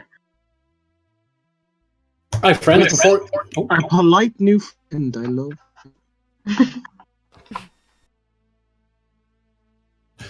Before you was a large tunnel, about 60 feet in length. There are two halls on your left, on your right. Can we do another perception check, see if we can hear anything down them? Sure. And I'm not making a decision this time because I fucked up. Perception. Oh, what happens if X was in the other tunnel? Yeah, but every tunnel we go down, there's another advisor. Every advisor's just taking a stroll down the sewers today. Yeah. What's wrong with me, Neil? Am I breaking up? Yeah, your voice sounds like deep. Like you're sick. I'm not gonna lie. It sounds like you have like a boyish voice. I'm trying to get into more for Coda's voice. Aww, that's cute. Yeah, that's what I thought. But I thought. Like, where is Laura? Who is this? Wait, has Laura been kidnapped? Yeah. Laura, what is your favorite? That's actually Laura's brother talking at the minute. Yeah. What is your favorite thing about Coda? Nothing. He's terrible. That's inconclusive. Laura loves Coda. Laura loves and hates Coda. It's that fucking meme where it's like, was it a clone of your man is like, "Oh, I'm the real one. Shoot him!" It's like shoots the clone. It's like silly. The real Alec would Coda love to would never. die. Yeah. Real Coda would never pass the chance to die. So guys, you're rolling. Is everybody rolling? We all did. Oh, is that? Oh, sorry. I thought the 2217 were previous rolls. No. Oh yeah, no.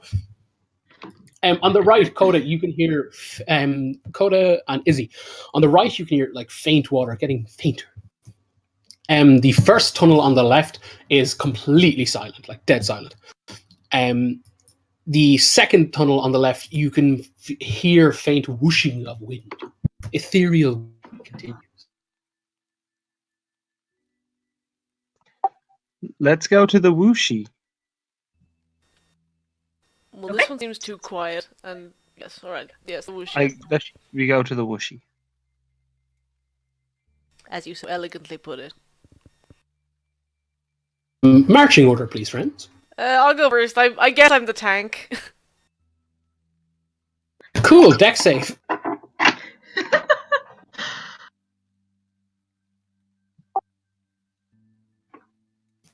As Coda steps forward, you hear a click, and he looks down, and he realizes he's stepped on a tripwire. The silly, and several bolts kind of shoot up from the bottom right corner. It's almost like they're aimed at one's neck, like up through the chin, kind of thing, and it goes straight up and like hits the wall as he steps back, and he's like, "Whew," kind of thing. It's like by the skin of your teeth, kind of like just barely grazes his nose. Maybe you should go first next time. No. Okay. Let's keep going though. You press on. Before you is a sewage tunnel that seems to it's a tunnel in the sewers, but it doesn't seem to be carrying much water, or at least it's been drained quite a lot. There's only like a tiny you'd step it, a puddle, almost like a really really long ass puddle. Stains on the walls are dried and plus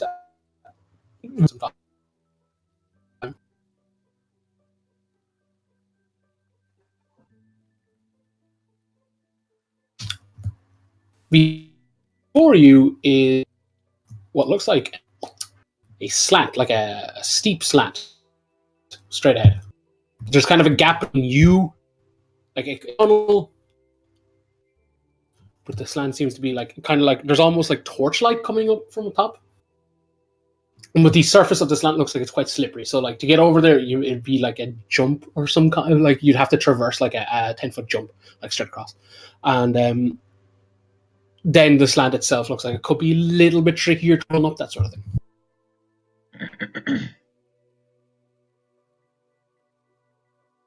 So what have you, friends? You're breaking up really badly for me, so I'm not sure what we're facing. Basically, there's a tunnel, a 10-foot, and a massive drop, like darkness there and nothing more kind of thing. And a very large slant, like an uphill type thing that seems to taper off into another tunnel, but there seems to be soft torchlight coming from up there. Am I imagining it correctly that there isn't a landing the other side? So no, yeah. If you leap, you're landing right onto the slope. Slope, yeah. Can I roll acrobatics to kind of? Yeah, sure thing. Basically, she jumps, presses, and then tries to push herself up to touch the edge of the slope. Yeah, sure. Give me that acrobatics check.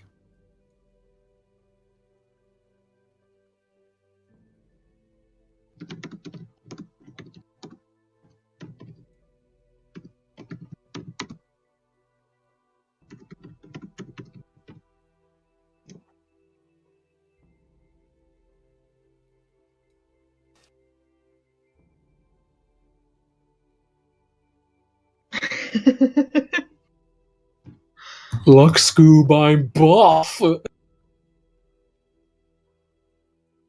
Esme, as you leap across in fashion. From beneath you, it's an attempt to devour. You see snarling bites as what looks like a very large, it almost looks like it could count as a large creature-sized rat bites up at you. You can see the edge of its nose, and it's as you leap over it. You land on the slope and your feet begin to slide because the surface seems quite greased, almost intently so. Esme says, "No one follow me!" Remember me how I live. Esme, you're slipping. Can I have a athletics or acrobatics? Your choice to steady yourself. I got acrobatics, baby. Nice. You steady yourself at you kind of you steady yourself properly, are in a position to make a dash to get up to the top, that kind of thing. Do you wish to attempt such a thing? Yeah, she does. Yeah, she gets up to the top. Yeah, cool. Yeah, you basically you have unlocked the chance to dash to the top. You dash to the top. Coda, Isadora, what are you guys doing? What's your attack? Are there other sort of? It's just jump across. Is that the only way? Yeah, unless you have tools that you think you might aid you in such a situation. I have a grappling hook. Is there anything I can You grapple do have a onto? grappling hook. I mean, you shoot Esme literally in the butt. You could, if Esme has a rope or something. No. Yeah. Esme says, "Do it. Shoot me." Do it. Esme puts on her gloves of arrow catching. If that You would mean work. the gloves are literally meant to be on? Never mind. What? What? I can catch. They catch projectiles, don't they? Yeah. When you said you put them, it's I thought you were wearing them constantly. Oh well, yeah, she is, but she's more just they He takes glow them off, to indicate that she is activating buff. Esme, charging an attack. I'm gonna say the grappling hook. Improvised weapon, so it'll do a short bow kind of thing, or a hand crossbow. I'm not shooting Esme. Okay. Esme points out how she could literally catch the thing and it should be fine. And if you don't, and I shoot you, I'm pretty sure I'll get over it. you're pretty much the only one I haven't shot yet. So I really don't. I don't want to. And honestly, I feel quite hurt by it because I don't know why you won't shoot me. I have no answer for that. All I'm gonna say is it's either this or just stand around, do nothing. Or try and jump over the. What was that? A rat? A really big rat? Mm-hmm. Big rat.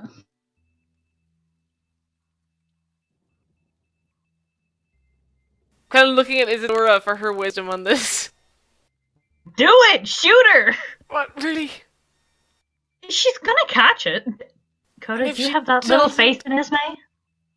It's not that. I have little faith in well, Do it, nerd! Ugh. Do it! Such a loser! Look, if you hit her, I'll heal her. Your friends! If you get hurt, I'll heal her. That's what I'm You're for. both terrible influences. Shoot Yeah, Esme. I know! I shoot the grappling hook at Esme. Roll a Fucking ridiculous. a ranged attack at Esme, please. How else were you gonna get across? She'll catch it. 23. Well, Can you roll damage, please? Because the arrow catching mechanism only works if you reduce the damage to 0. It is So it's 1d6 1d6 plus plus my dex. Yep. Yes! Yay! Cool. Esme, I can't remember. Is it 1d10 plus something, if I remember correctly? 1d10 plus dex.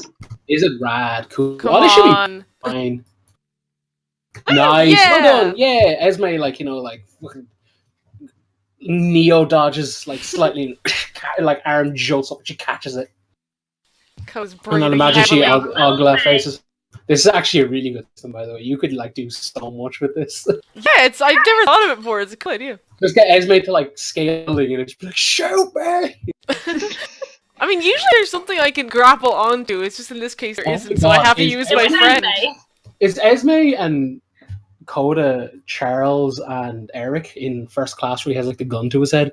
He's like, no, it's fine, do it. Pretty much, yeah. I like that them in Esme's that. Magneto. I was purely just go Fassbender. But yeah, no. Magneto, woohoo, deadly. So yes, Esme, you now have piece of wool that is a grappling rope attached to a small boy. A small boy. Well, Esme turns into wolf's meat to give herself that like that sweet buff look while she like holds onto it. Friends, you essentially. Oh wait, hold on. Actually, the ground below Esme, is that greasy as well? No, you're kind of standing in like essentially a no tunnel. So there'd be kind of like a little like a walkway and a dip down where the water would gush through, and a walkway on the other side, a curved tunnel. Like legit, just think the sewers from like any as the game ever made. And will grab hold of one of like the torch sconces with one arm, and then like. Cool. Yeah. Okay. Hold on tight. She's gonna Captain America the helicopter, but it's Coda and Izzy instead. Well, I'm gonna since I'm holding the gun, I assume on the other side, I'll let Izzy go across first, and then when I'm done, I can kind of reel it in and go across. Yeah. So Izzy you can go guys first. have athletics or acrobatics, your choice, with advantage to get across, like get across and get up. Okay. What am I doing? Look at that, they're the same. I'll do acrobatics. Be fancy about it. We have advantage? Yes, indeed. Okay. Essentially, last player across. Oh, nice. Nice. Izzy with like a flourish and a flick does it without any, like, doesn't break a sweat. I'm gonna say, like, for all these kind of skill checks, whoever's last across, essentially Rizbit is like right behind them. Yeah. But if you fail and cause someone to fall, Rizbit technically has to. No, I kid. But yeah, it's essentially just for like world. But yes, Coda, you were the last across, so do the thing. The as Izzy crosses, like the giant rat snaps and bites, and with Coda it does too, but to no avail. Nice. Teamwork. Woo! And you didn't want to shoot her. Coda just looks kind of pale. He's not quite over the fact that he just did that. Yeah, I can't believe you came to peer pressure and shot your friend. What the hell, Coda? Is this gaslighting? This feels like it's gaslighting. It's pretty much, yeah, actually. Ezra just claps him on the shoulder. It's like, I'm kidding. I was happy to let you shoot me. Let's go. She buffs to return to her regular Esme size. That's before you is a simple. You seem to be standing in the center of a tunnel. There is a stairs leading up to the left and to the right. Which do you choose? I'll do perception again. Yeah.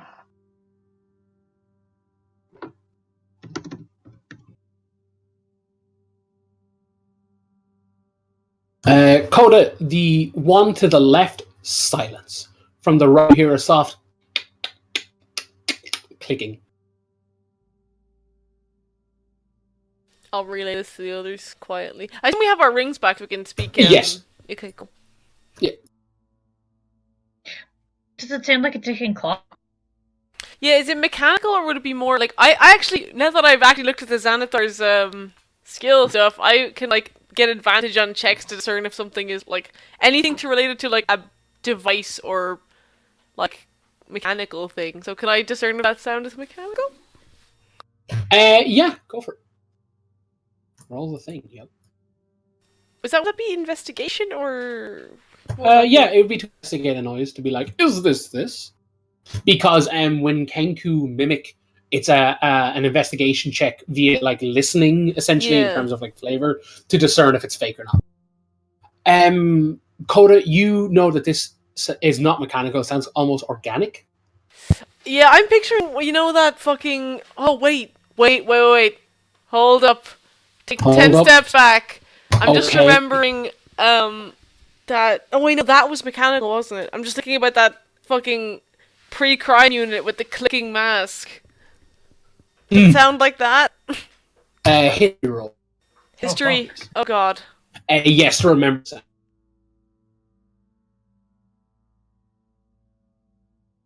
16? Coda, you are not sure. Cool. I'll bring that up to people just because, you know, it's making me want pee a little. No, hey. I mean, you're in a sewer, so... Yeah, that's phase 4, really. Yeah, I'll just kind of remind people like, oh yeah, remember that thing. It's just like, you guys do the you. I gotta do this real quick. Yeah, he's bringing up like, yeah, remember that thing that is just the worst nightmare we've ever had ever, you know? He's just reminding people about that, just so we all feel super secure down here and happy. Is that clicking? I wasn't here for that part. I'm pretty okay. Is that clicking sound like coming any closer, or saying where it is? It seems to be stationary. It doesn't seem to be getting louder or quieter. We check out the other staircase, like, quietly and see what's up there. Yes. Cool. Stealth rolls, and we'll go from there. If people roll stealth, I don't know if you can like listen, you know, so on and so forth. Hey. I got a 12. I'll help. Also, I've been hearing echo of my own voice. That's definitely not my voice. That is something wrong with my mic. It's Oh, really? Deeper. You It's way haven't told that deeper. on? No, I thought you. I legit thought you were like a third-party program or something. Like at this No, point. no, I wish. I mean, it's cool. It's working. Because I mean, yeah, it makes me sound more like a dude, but also it's definitely not me. Like I tried to put on a Okay. bit of a voice, but that is way more than what I'm doing. That's Okay, pitched down. I was legit looking into third-party Yeah. mic alterers because for like Mother, but equally anytime a Seeker spoke, I was like, I want like them to have it, but I was like, some of them are like, you have to. It's impossible to like transition from me just speaking to the voice to them like without doing it. So like, I don't know, maybe I'll just have to practice a voice or something sometime. Yours was the 12, yeah. Mine was the 12. 12. Cool. You guys, Coda slips essentially in a bit of the water and kind of goes down on a knee, like, whoa, boy, wasn't very quiet at all. Esme and Izzy do not. They kind of just like, you know, glide through the water quietly, stepping slow enough to not disturb the flow, that kind of thing. You guys get to the stairs. Like, you guys are in the stairs area. Did you guys want to go up to the top of the stairs or get to the stairs and like cock your ear around the corner, that kind of thing, or your eye? What was the full plan, so to speak? Like, I want to get an idea of what is going on. I suppose we will be, well, Isidore would be, like, going stairs slowly to, like, get an idea of what's happening. Yeah. All right, cool. Perception checks, please. Can I make one, or am I too far back after slipping on my arse? It's a case of like, Coda slips. Does he continue moving forward? No, I think once he's fell, he's just sitting in the sewer water, just having a day. Yeah. That's Like fair. he doesn't want to make any more noise getting up, so he's just like, I'll just sit here until you guys have checked out. I mean, I'd take a fucking stabbing by an enemy over fucking sitting in sewage water, man. That's just me. He's already sitting in sewage water. He's not gonna get more sewagey. Izzy, you are unsure of, like, you know, you're not drawing any conclusions. You're kind of like, I'm listening, but nothing's jumping out at me. Mm-hmm. Which do you? Are you listening or like trying to like peer up as close as you can? She gonna peek around the corner. Have a look. All right, cool. Perception check, friend. I roll. I got a 22. Oh, right. Oh, shit. Okay, sorry. Esme, you see, like, light, but you see, like, a shadow projected down onto the, like, basically the top of the stairs, indicating that something is clearly, like, blocking the light above the door frame.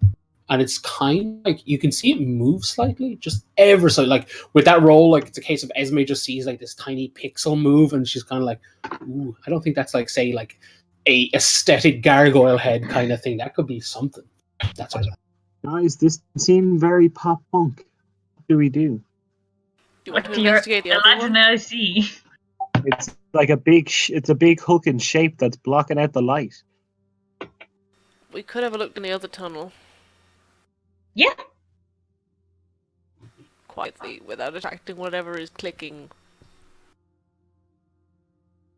If you guys wish to like literally sneak down, it's just another re-roll of pretty much sneaking, and then whatever kind of perception you wish to do, listener side. I am bad at this. Coda's just like making snow angels in the sewage water. Sewer. Yeah. Ew. Isadora No, I is have one white with the hair. Oh That's my upsetting. god! Woo! Woo! Sneaky That girl. is sneaky girl. Oh gosh, that is Wow. that is. I literally One got in a million, 20 guys. points higher in stealth than me. That's amazing. Cool. Are you listening again, Izzy? Yeah, to see what's up the other one. blind. Esme is, she's like so proud of Izzy and Esme's like fusion dance and then sneaky that she's like, I'm so proud. Like it goes off. Her eyes like glaze over and she's lost. It's like we could be the greatest thieves in the world. She's lost picturing all their future heists. Yeah, literally. Izzy, you hear the clicking. Essentially, when you guys like do like the solid snake back to the wall kind of listening thing, like up the steps, the clicking seems to be coming from like the top of the steps, just kind of behind the wall, as if it was in like a similar position to you. That kind of like back to the wall, like that's like. But at the very top of the steps, the clicking seems to be like it's like its origin point. And I can't get an eyeball on what it is. No, when I'm going to say with like that, you're kind of like glance and listen. And when you glance, there is just very little dim torchlight from the very back of the room. It seems like up there, and there's nothing standing at the top of the stairs, but the clicking seems to be coming from the top of the stairs. Okay, I mean, I'll turn to the others and shrug. I've no idea what it is. What do you think we should go for? Well, we know there's a shadow in the other one. Probably something not too friendly, but we could take our chances with this one, or we could take our chances with the shadow. What do you think? Actually, now that I've heard the clicking, Darren, can I know if it's the Future Times Minority Report dude? Give me one of those Minority Report history rolls. Like a future history roll? Maybe. Oh man, I just realized that's the wrong modifier to my history. Oh well. Oh, bud. Oh, never mind. Isadora, you're drawn nothing. You're like There's so few opportunities to use history. I love when I get chances. Yeah, that's why I'm trying to try and make it more. It's like one of my only skills. I have like 3 skills, and it's one of my only skills.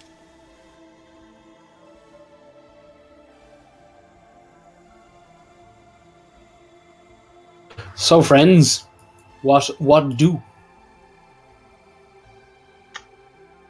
What are we thinking? I think we should go. I think we could go back the way and go past the clicking thing. I don't think it's anything bad. I think it could be a defense that the gang set up down back below. It didn't sound mechanical though. Oh, it didn't. Ooh, then it might be like a big bug.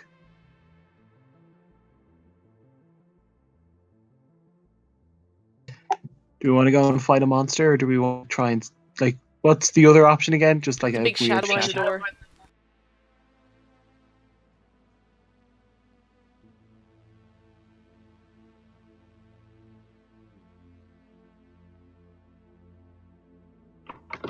We're here already. Esme, take it. Wait, what are you saying? Yeah, there. No, that's fine. What were you gonna say?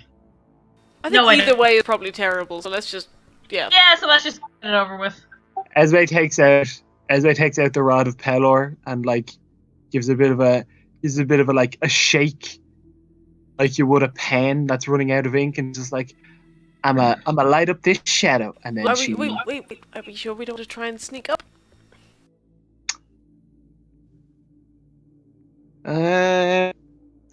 Although this one isn't the shadow, this is the clicking, right? No, this is the shadow. No, this one's What? clicking. I thought we went back to the shadow. I thought we went to the clicking first. No. No, fuck it then. Let's go to the clicking. Let's take it on. Stealthily, or you want to run in with a light on? How about this? I'll go in, and we'll see what's in there, and then if it's bad, I'll Surely say it should bananas, be the opposite. and You then are shoot. you're the one who's quite good at attacking from stealth. So maybe one of us should investigate, and you can keep yourself hidden. Okay, yeah, one of you two go, and then I'll take a shot from down here. I'll go. Don't get All killed. right. I'm holding up my shield. Like I'm clearly not really strong enough to hold it, but I'm trying my best. And I'll walk in. Why does he have a shield? Because then it gives him 19 AC and he's less likely to die.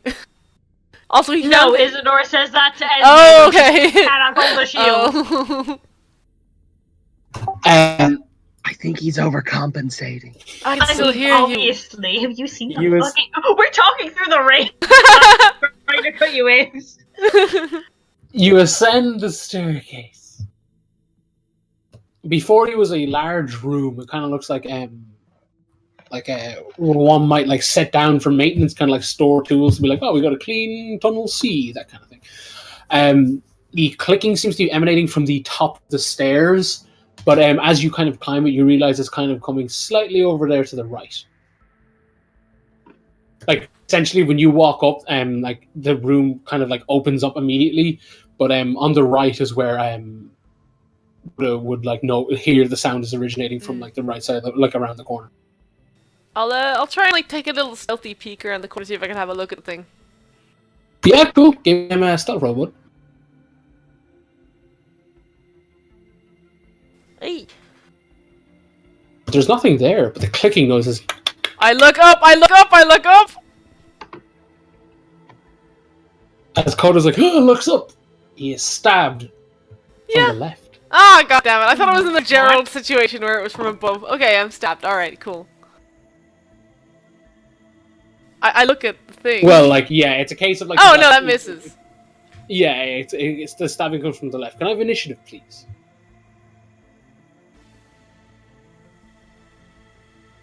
Yeah, like, the minute I see, like, someone stabbing at me, I'll, like, say into the ring, like, yeah, this is popping off, y'all. Except, you know, not in that way. That way, not particular words. Oh boy, it's one of these! Oh good, oh good, oh good, oh good. Oh, it is one of these. That art is really cool, Darren. It is. Right, let's see. Okay, you got an 18. Any of you rolled? Oh, apologies. When I like, essentially jot this down, we can break because it's half 10. Cool. And then we can come back to slap the head off this. Yeah. Thing. Yeah, that'd be nice. Yeah, I'd like to slap some heads. Oh, nice. What do you mean, what is this? Is that the Dalek guy called? Oh yeah, I Yeah, think it's it's one of the, these, one of the... It's got the helmet thing on. Which means there are 3 more skull around. Yeah, the fact that we're fighting one of them is concerning. Like, is this gonna be real tough? And we have to kill 4 of them? Right, so essentially it's half. We can break for 5 to 10 minutes. Izzy will be going first. What's that? Oh, walls and shit. Ah! You can shoot me if you want. I can see where Coda is. Yeah, shoot Coda as. You're like, it's one of the monsters. Oh, it's dark. I couldn't see who I was shooting. Sorry. Alright, everyone stop. I'm gonna move here. I know you want to.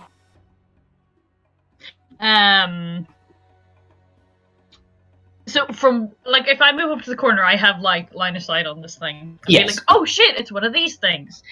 Can it make a wit save?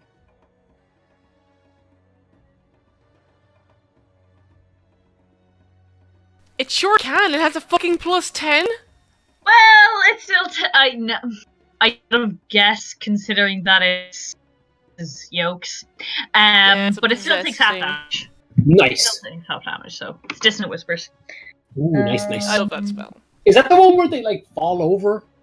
No, it's they have to use the reaction to get away. Yeah. Yes. I think only if they fail, though, right? Yeah, it's I'd only if imagine they. so. Cat, I told you to stay the fuck away, buddy. Oh, 5 damage. Neat. Would be better. Right against to Coda. Rock and roll. Coda, your go. Oh boy, I guess I'm gonna have to knife fight this guy. Oh god. Knife fight.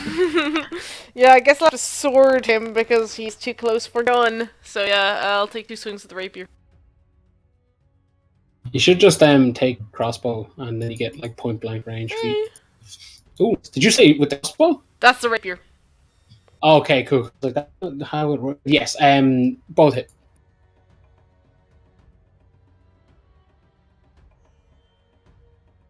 So yeah, I rolled Nice, 2 for nice. the crit. That's 23 damage. Rock And and roll, rock and roll. that is all I will do. Rock and roll. Cool. It is this individual's go. As kind of like stabs it with like ferocity, kind of like shrieks, and it's ear piercing, but not in like blowing your head up kind of way. It's just more like that's not cool. Its head's all like thrash about and kind of like look at Coda for a split second and thrash about again. Captain Assface as well. Coda, it's gonna swing at you with its sword.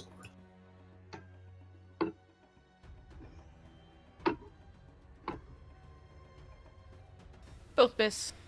Rock and roll. It swings once, it's twice, and when it holds, it's like clearly going in for like I'm ready to strike neck brown position. Like you see, its arms are like bent up the wrong kind of thing. Esme, you're up, buddy. Oh God!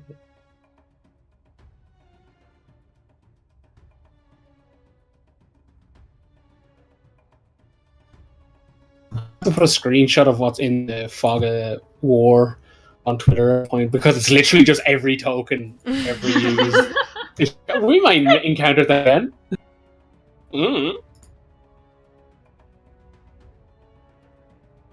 Can I shoot? Watch. Yes, by that line of sight, you do technically get. It's almost like it's all a show. The world is a stage and whatnot. It's okay, Coda.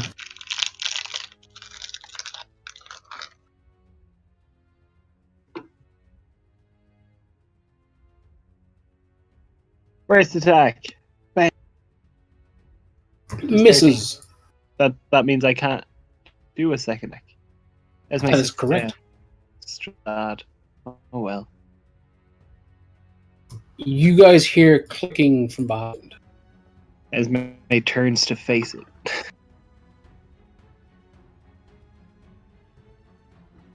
Izzy, you're up. Am I? Did Coda already go? Oh, Coda did You're already before go. me. I look. Can I tell where the clicking is coming from? Yeah, it's coming directly to your right.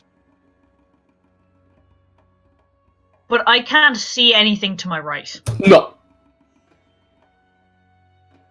I cast Ray of Frost directly to my right. Cool. 1 second. Yes. You rolled a hit. Yeah. Cool. Nice joke. As Azura, like, aims and fires. Like, I always picture it coming out of her hand. Because I'm not sure how bards work. Does it come from the instrument? Doesn't matter. Boom. See, like, it comes into being. A, like, little floating glass orb that seems to be clicking. Like, kind of like an auditory sensor kind of thing. Just like click, click, click. And then when Izzy shoots it, it just shatters and falls around. You hear a kind of like soft chuckle from the being to the left of Coda. Or sorry, in front of Coda. As Izzy destroys this object. Is that all you wish to do on your turn, Amy? That was technically my action, so yeah. Yeah, cool. Coda, you're up. Cool. Roll hit this dude twice again with my rapier. Rock and roll. Nice. Ooh, 17 damage. I'm wondering if I should save my action surge. Because I don't know what else we're going to find. Yeah, I'll do nothing else. This is my turn. Cool. Esme. Oh, there's nothing behind me? There's no... Oh no, there's two of them in the hallway. If you guys Wait, see they're on the board. Oh, hold on. There they are. Wait, where? At the very back, to the left. Oh, Well- I was zoomed in. Sorry. I'm going to attack the one near Coda. Yeah, that's cool. Thanks, friend. Afraid 12 misses, my friend. Oh, I'm gonna fucking cry. Rogues. Dearest Esme, a wisdom saving throw, if you please. Boy, I hope it's Crown of Madness. Esme, 12 psychic damage as like a ring of like kind of like daggers seems to like form around you, kind of ethereal, and jut into you. Oy. Number 3 is just gonna like brandishing her battle axe, like her head with like, you know, crooked, broken back arms in like the wrong direction kind of thing, is gonna like, you know, very like jaunty, like if you guys have ever Ringu, is it Ringu? Yeah. With the legs thing, like the click breaking kind of thing, and like runs towards you guys. Like the face, like her face that's trashing back, is very excited to do whatever she clearly has planned with this fucking axe. I never thought I was like unsettled by that whole like clicky broken movement thing, but like the clicky future crimes dude got me, and these guys are just getting me. So I think this is definitely something that grosses me the fuck out. Because I remember I'm so glad I've discovered a new horror.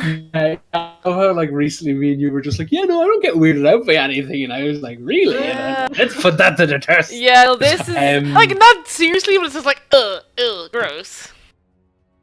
That's fair. Isadora, you're up, pal. Okay, so let me just eyeball.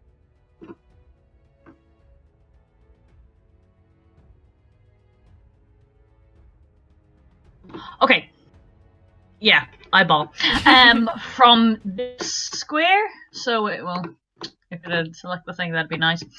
From this square, I cast Shatter, so it hits the pair of them. Can they both nice. make That's con a saves? save, isn't it? Yeah. Yep. I am it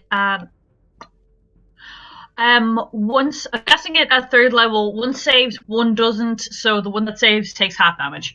I'm gonna say number 2 saved because it's like 2, I think. So the first one. Okay. They take. If anything on them is made of organic material like stone or crystal or metal or glass, obviously that's. Oh well, I mean, it should have had disadvantage, but like their flesh underneath their armor, right? Mm-hmm. Yeah. Okay. So one takes the full damage, half of this. That's not ideal.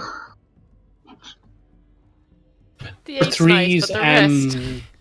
Number 3's, like I call it a window, but that like glass from the like scuba's helmet like shatters open. Good. And you see like pressurized gas comes like flooding out, and an ear-piercing scream, almost like a squeal, like it just does not stop. Can I con saves from everybody? Are you kidding?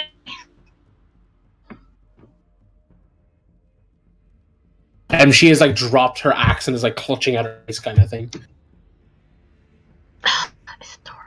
Wow, Izzy's a murderer. We knew that already, and you I've never killed anyone. Listen here, Esme, you keep your armchair Earls out of this fucking talk, right? I've never killed anyone. I just kill Esme. literally half deep in a war. You killed so many people. I love the phrase "ass deep in a war." I'm proficient in con saves because I'm a fighter, guys. Isadora and Esme, you guys take 3 force damage from your ears bleeding. Ouch. And you guys are deaf for 1 round. Oh, shit. What's that tier? I can't hear you. That's disadvantage, isn't it? Is it? I think it's just disadvantage on like excellent sec. I think you'd be like surprised if someone got the drop on you and you couldn't Yeah, do I like think, perception checks and stuff. Like, but if one snuck up on me, I wouldn't be able to hear. Because I'm looking towards 2. Yeah, you automatically fail any ability check that requires hearing. That's all. Okay. But it's more just like aesthetic, I guess. Like you guys have like that in your ears. Is he singing really out of tune because you can't hear herself? Oh no! But yeah, that's me. Cool. Coda. Yeah, I want to try to finish off one, so 2 more rapier attack on him. I'll roll them first and see what happens. Can I add my inspiration to that first one? Yeah. So that is a 17 and a nat 20. 17 and nat 20 hits. Cool. Right. Coda has rapier, correct? Yes. Coda, slashes, and as he brings his second attack around, the crit goes straight through the heart, piercing all the way through, handle deep, and he rips it back. And as he rips it back out, it looks like water starts pouring out of this thing, but it looks like if you basically melted down eyes, so it's 2D in the water. It comes pouring out of this thing as it gurgles and cracks and then claps and bleeding out this kind of watery eye liquid. I heard you right. You said melted eyes. Yes. That's disgusting. Anyway, yeah. Fair. Anything else Coda wants to do in his go? Just move up a bit too, because I'm a fair. fighter, guys. I'm the tank. I just want to remind you, I'm the tank. Number 1's gone. So Esme, you're up, bud.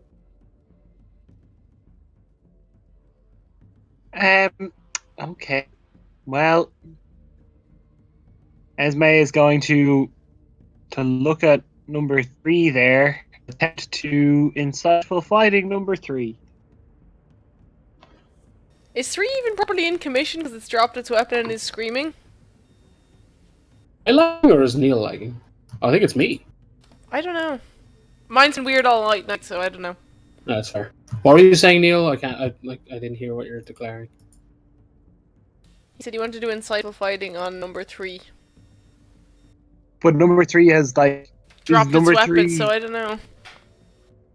Is it number 3 incapacitated? Do I have advantage on attack against number 3? Or would it be a standard attack? Darren. Number 3 is preoccupied. That's meant to be KL1, but they got 11. Wait, what's going on? Were you doing insightful fighting? That's what I was told. Oh yeah, no, cool, yeah, no, I'll do it. Huh! Had everyone died? Hits. It's me. Okay. Well, that's my insightful fighting. Oh, right, okay. Crits! Nice! Nice. Just 23 hit. Nice. Darren, does that mean that I do double sneak attack damage? I believe you do double sneak attack damage, Neil, so Rad. why don't you just roll those dice? I wasn't actually sure. I wasn't being a jerk. Oh, what, really? Okay, yeah, you just double the attack dice, mate. That's why the likes of Disintegrate is a save, so you can't break the game. Well, Disintegrate, the main damage is also in the plus 40 or whatever it is as well. And you wouldn't double that, so at least something. I mean, that'll be 20d6 plus 40. Jesus, that's still insane.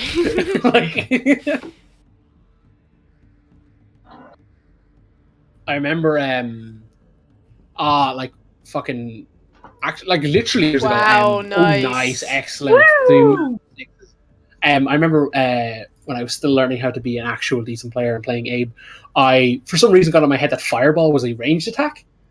And for whatever reason, people were just yeah, that's probably it. It's up to the player to know their spells, and I got it wrong. But I critted on the dragon at one point, so I ended up rolling double Fireball. It was ridiculous. Oh my god. Yeah, it was insane. It was just I remember it happening and then being oh fuck, what a false victory. Oh, it was great. Oh man. But yeah, still 57. Holy shit. Yeah, this thing is just screaming out in agony. Is this pressurized gas is flooding out of its suit, and it's getting its head shot in by radiant arrows. They're not having a fun time. They even drop their axe. These are such bullies. Is that all Esme does?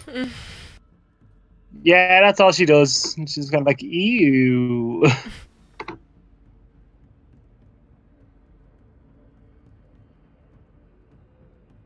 Wisdom saving throw, Coda.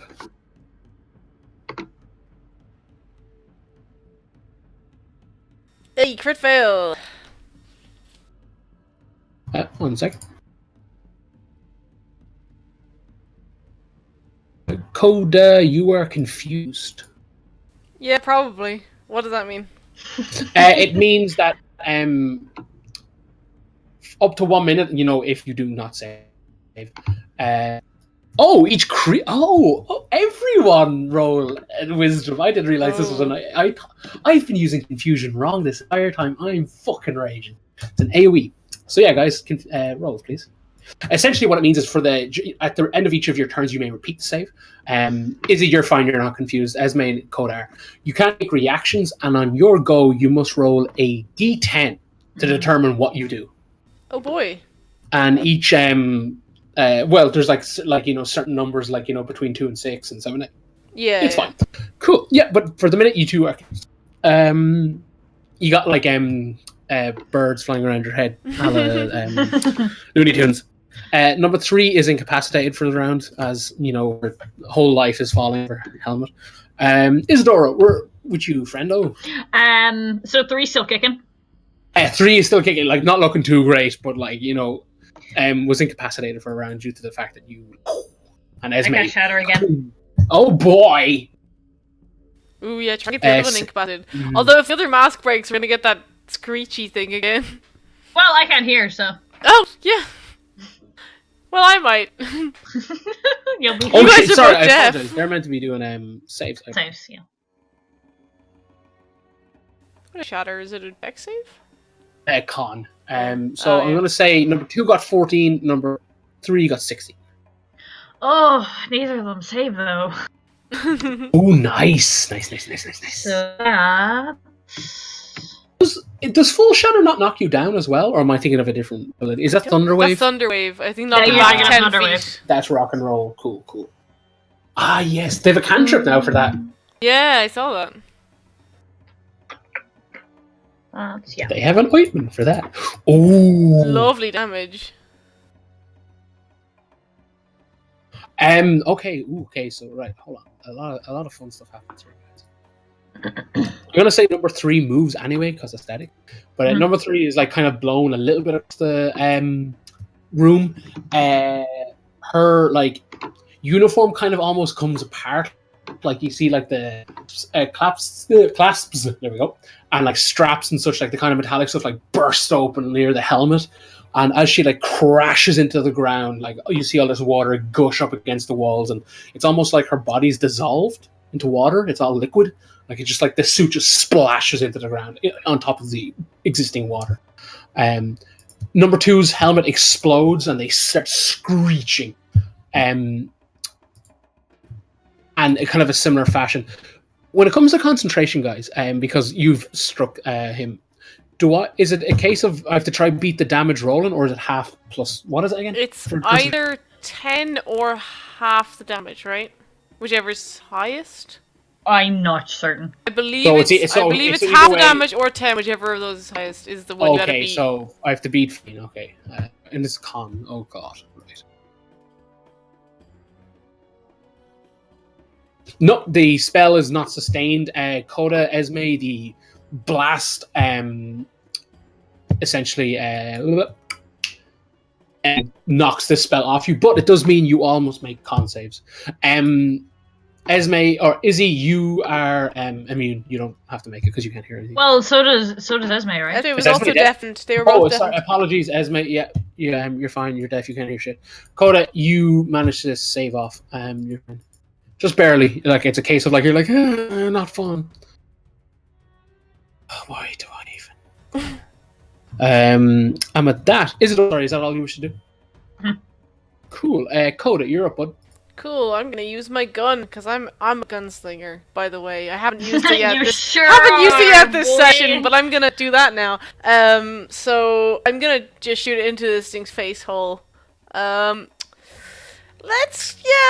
I don't know what else we're gonna be fighting down here. It's probably a mistake to use my grit points now, but I'll do 2 grit points, 2 advantage. Sharpshooter, because, why not? Yeah, go. 1 with advantage, 1 without. Go for it, bud. Wow, that advantage did not help me much, did it? Okay, so the one that didn't have advantage hits, I assume. Yes, that one strikes. That's 17 damage. Nice. No, that's all I do. Cool. Yeah, this thing is clambering around for like it seems to be trying to like pick up something kind of thing. Like I've lost my glasses kind of thing. It's kind of like Esme, you're up, bud. Unless, sorry, Laura, there's anything else you wish to do? No, I'm done.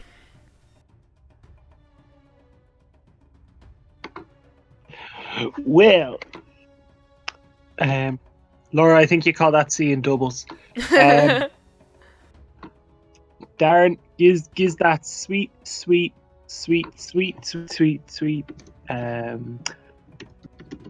deception roll. Okay. This thing is like screaming and bleeding, and it's just like not having a good day.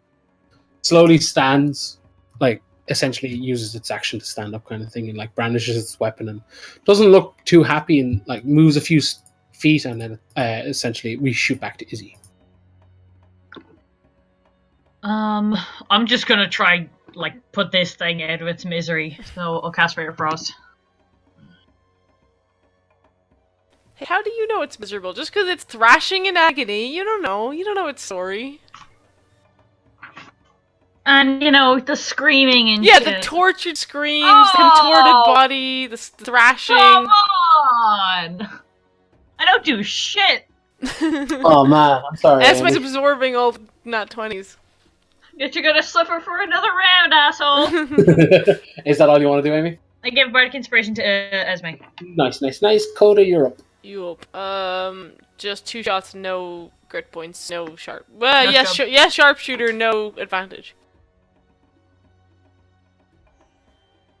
Wow, buddy. Bolt Wow. missed. Yeah. I don't do anything else. Esme. I'm going to shoot at that man. Nice. It's like thump. Like this thing kind of just like looks at Esme with these 2 glowing arrows to go, and it goes, and like, it kind of splats in water, and eyes go. Eyes again? There's eyes everywhere? What the hell is this?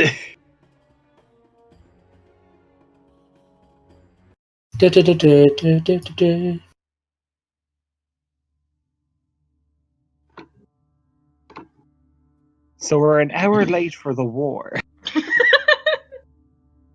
We need to keep our eyes and ears peeled. There's still one more. What do you mean there's one more? Well, in that We saw vision, them. he summoned 4. Yes. Oh yeah. We just have to be careful. But does that also mean that he's here? If we're lucky. No, not No, lucky. if we're not lucky. I don't mean, think he's here. isolated down here might be a good a time as any to deal with him. I'm ignoring Better than when that. surrounded Let's by all continue his on. guards, I'm just saying. We couldn't beat him the last time. I don't think where we are is going to make a difference and get strong. Like, he was alone the last time and we couldn't beat him. True, yes. But, better here than in the tower. Surrounded by the Queen's men. It's hardly like we're going to go charging into the place with... Come on. I wasn't suggesting any charging, don't worry. Let's just find a way out of here.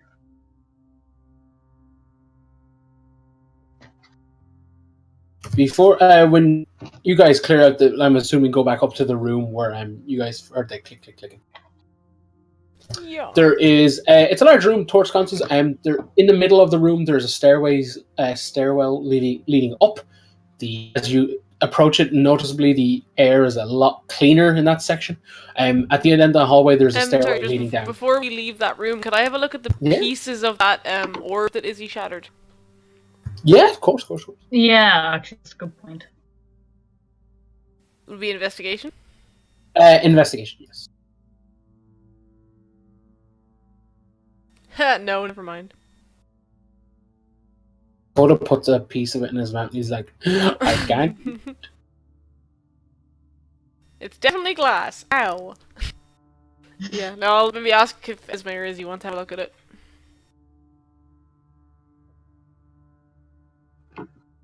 Sure. What are we rolling? Investigation.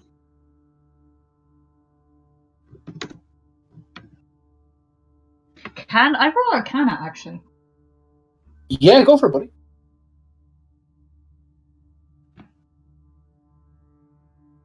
Esme, it is indeed glass, but it seems to be like good, just high quality glass. Not that cheap shit. Like it's top shelf. Nothing really stands out. Kind of looks like it was shattered from the inside. Like when Izzy shot it, it must have like just like popped from the inside out. I think. Izzy, there's traces of like arcane runes going through it, kind of thing. And it seems to be just like kind of like a rope together spell to just emit noise, trap or a decoy kind of thing, like an audio decoy kind of thing. Will I have to trace any of those or like copy those runes into my notebook just for future reference?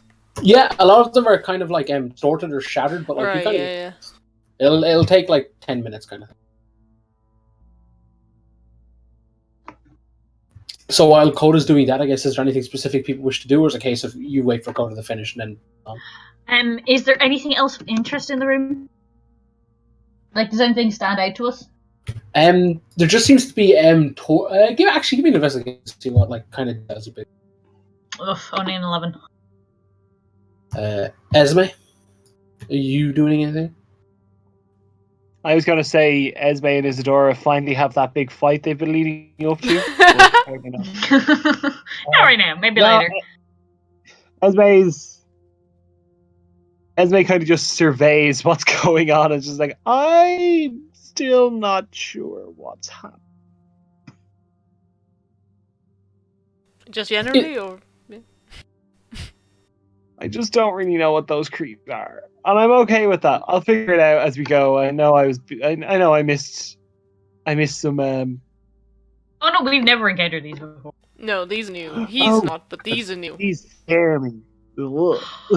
Yeah, they're just more of his sick little experiments.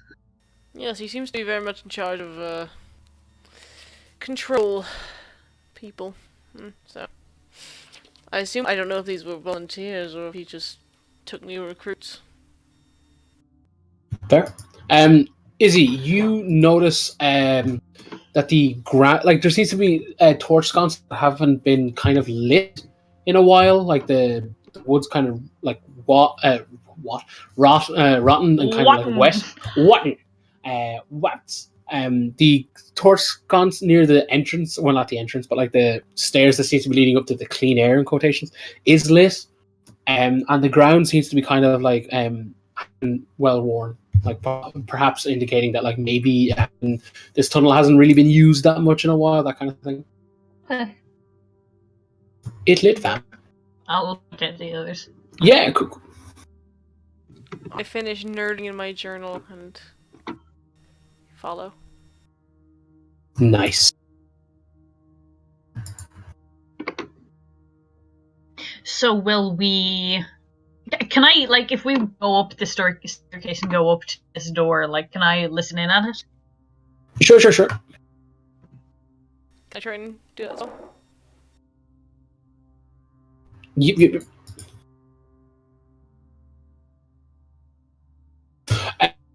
You guys hear silence. Not even, like, any sort of background noise that might give us an idea of where... Very faintly you can hear wind.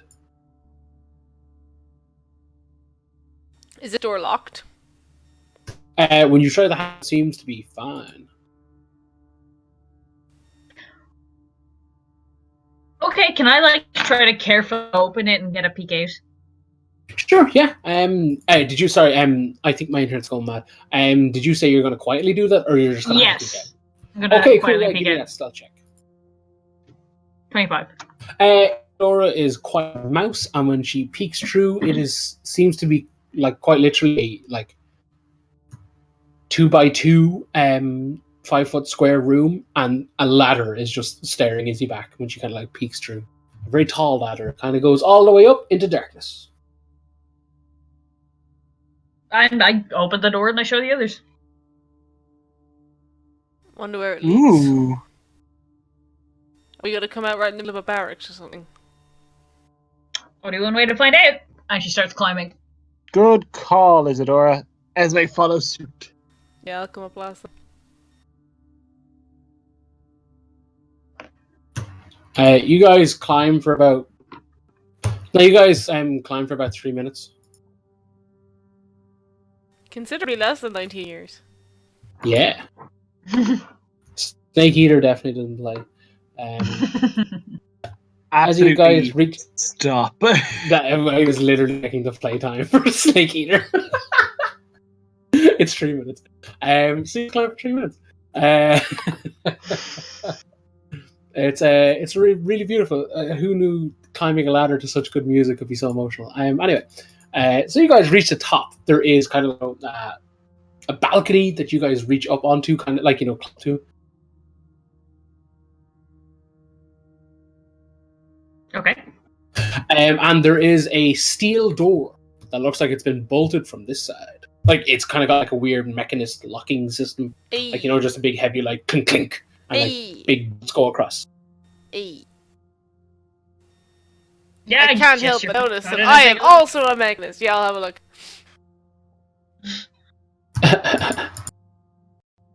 Wait, so Coda's doing what and what now? I'm investigating this mechanisty lock to see if I can undo the mechanism or figure out the mechanism. Cool, give me an investigation check. Do I have advantage because of my Tinkershield proficiency? No, you would just. But just in Zan says investigating. that like I have advantage on Oh well, yeah, cool, go for it.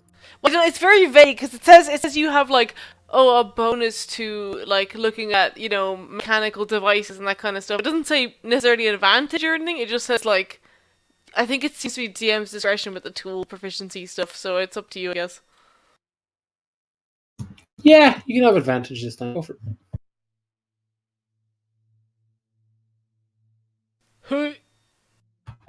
Coda is inspecting the intricacy and delicacy of the craftsmanship, and as he's honing in on the answer, Izzy and Esme and Risbet point to the gigantic lever, if that's right, beside the locking mechanism that seems to, you just pull it back and oppose the bolts because it seems to be locked from this side. It seems to be stopping people from coming into this zone, or so than stopping getting out. So it's a case of he's like checking out the lock, yes, but in terms of how he opened it, it's just a gigantic lever that's attached to the door directly to the right of his head. And the award for biggest waste of that 20 goes to. Yeah, cool. Yeah, I'll feel a little embarrassed, and then be like, yeah, there's a lever. there's a lever. Yeah, cool. When do you guys pull said like kind of like big like door lever thing? Pull the lever, Coda. No, me. Oh, yes. All right. Yes. Yeah, pull the lever.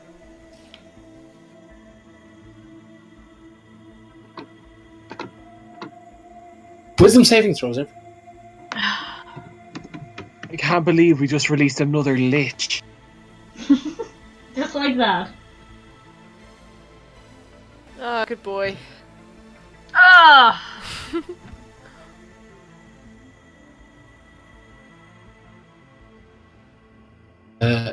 Esme, you do not take damage. No, I'm brittle. Oh, okay. Oh, that's cool. fine.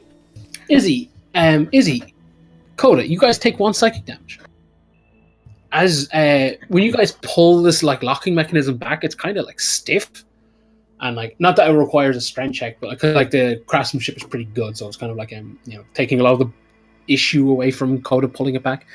But you get the idea that when like the metal blocking like big chunks of metal slide back, it's kind of like loud and crunchy and like kind of rusty, almost like this door hasn't been open in decades probably. And when you put it back and pull the door open, this is when like the wizard kind of triggers, bombarded, and you see rocks as in like a rock face, like if you were just staring point blank at a rock face, stalagmites, like it basically flashing images, like rock face stalagmites, torches lit, golden hands placed over people's eyes, like if they're like covering their eyes kind of thing, and a vast, intricate, like looks like a cube, and then just a hallway before you.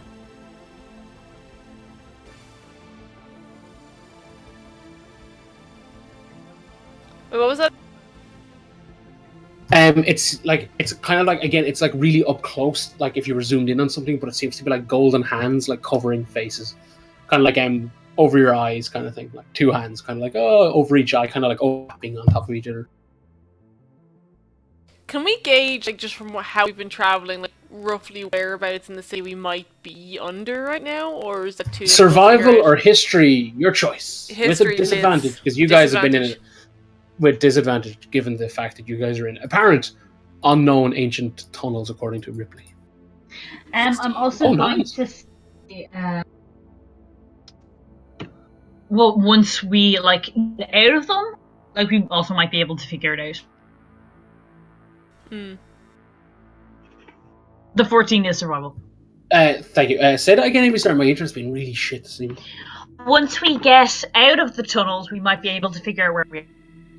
Okay, oh no, sorry. my concern is more immediate, as in, like, this could legit be, like, the caverns under the guilds and stuff, so, like, it's, like... No, because we've been going up. Yeah, Coda, that's true. Coda, you guys began in the slums. You don't know how long you were out, but say, like, for argument's sake, if you were just brought down... sorry. Sorry. Okay. I'm not... if I say we're brought straight down underneath, say, wrenches and wenches, you might hazard a guess from the direction you've been traveling could be still under the slums, technically. Because you guys haven't actually gone that far, give or take.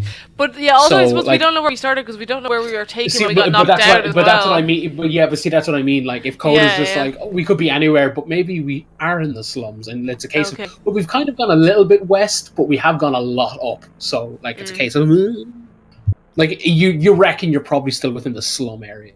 Yeah. I'm of no help here. And Izzy, again, it's kind of this kind of conclusions. It's a case of like, well, if we're in the slums, we'd be here, but it's a case of we just don't know because we were unconscious for X amount of time. We don't know. But these hands, like the hands covering faces, does that look in any way familiar, like the symbol of any kind of religion or anything like that? I assume they're just secret hands.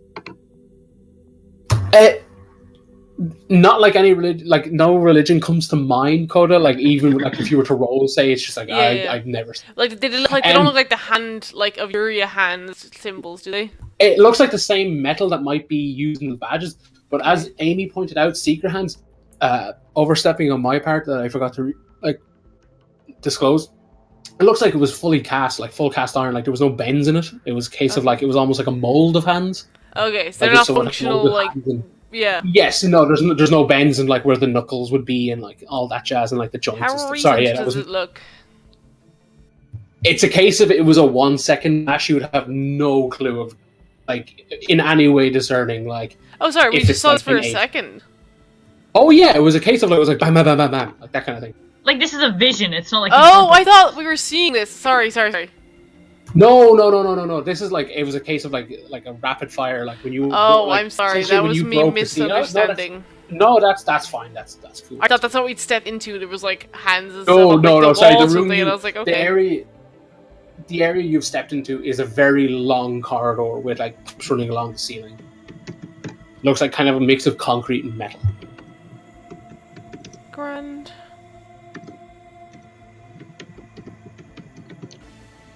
Do you guys proceed forward? Yeah.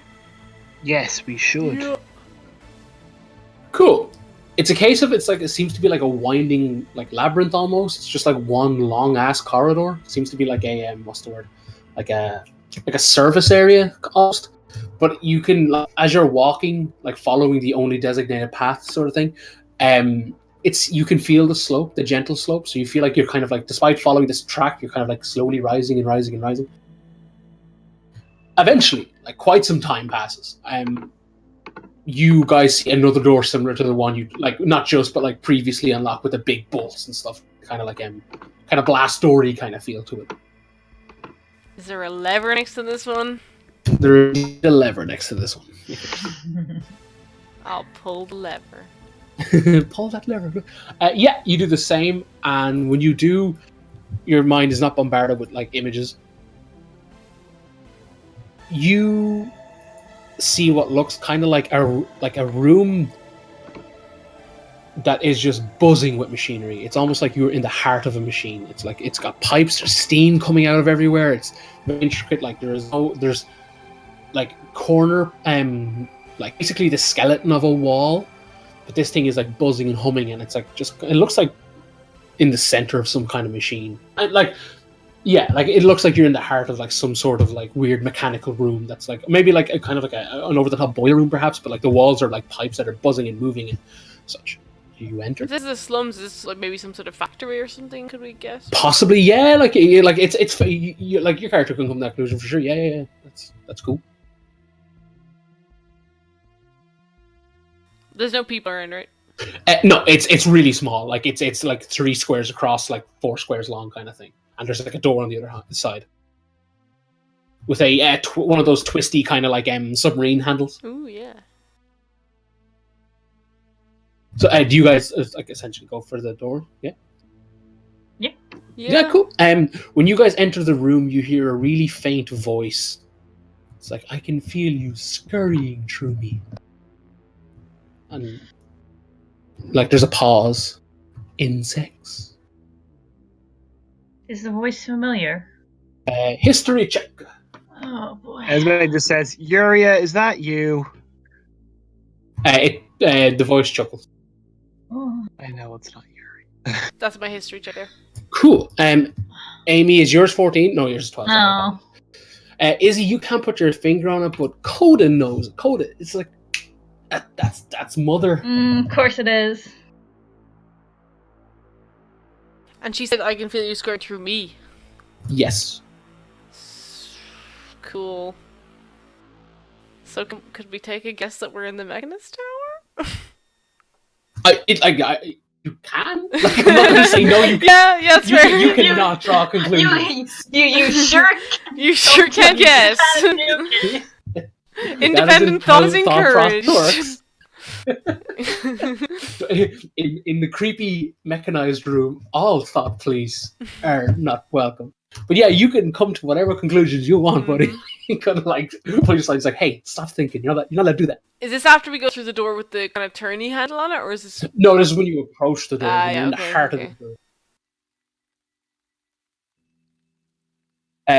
The turny bit it actually kind of looks a bit rusted. You gauge you kind of need a bit of a strength check to kind of like budge that bad boy. I take it wasn't Yuria then. No, I don't think so.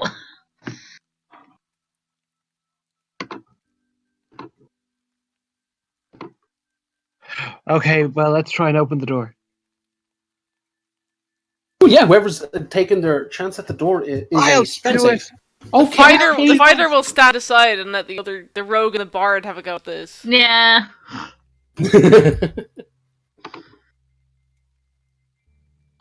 You guys should both roll stealth or strength checks, so that way it could be hashtag sneaky girls and hashtag strong girls. I'm hashtag sewer boy. You're Sewer door boy. Hashtag what? Hashtag door boy.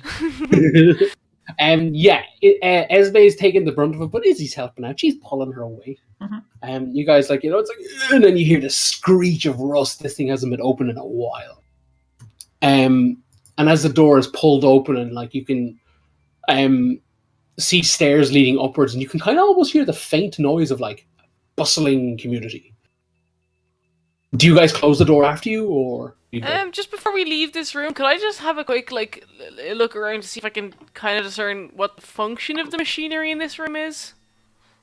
Sure, yeah, buddy. Investigation. This will be very much a machine, so you can With the advantage? Yeah, that thing.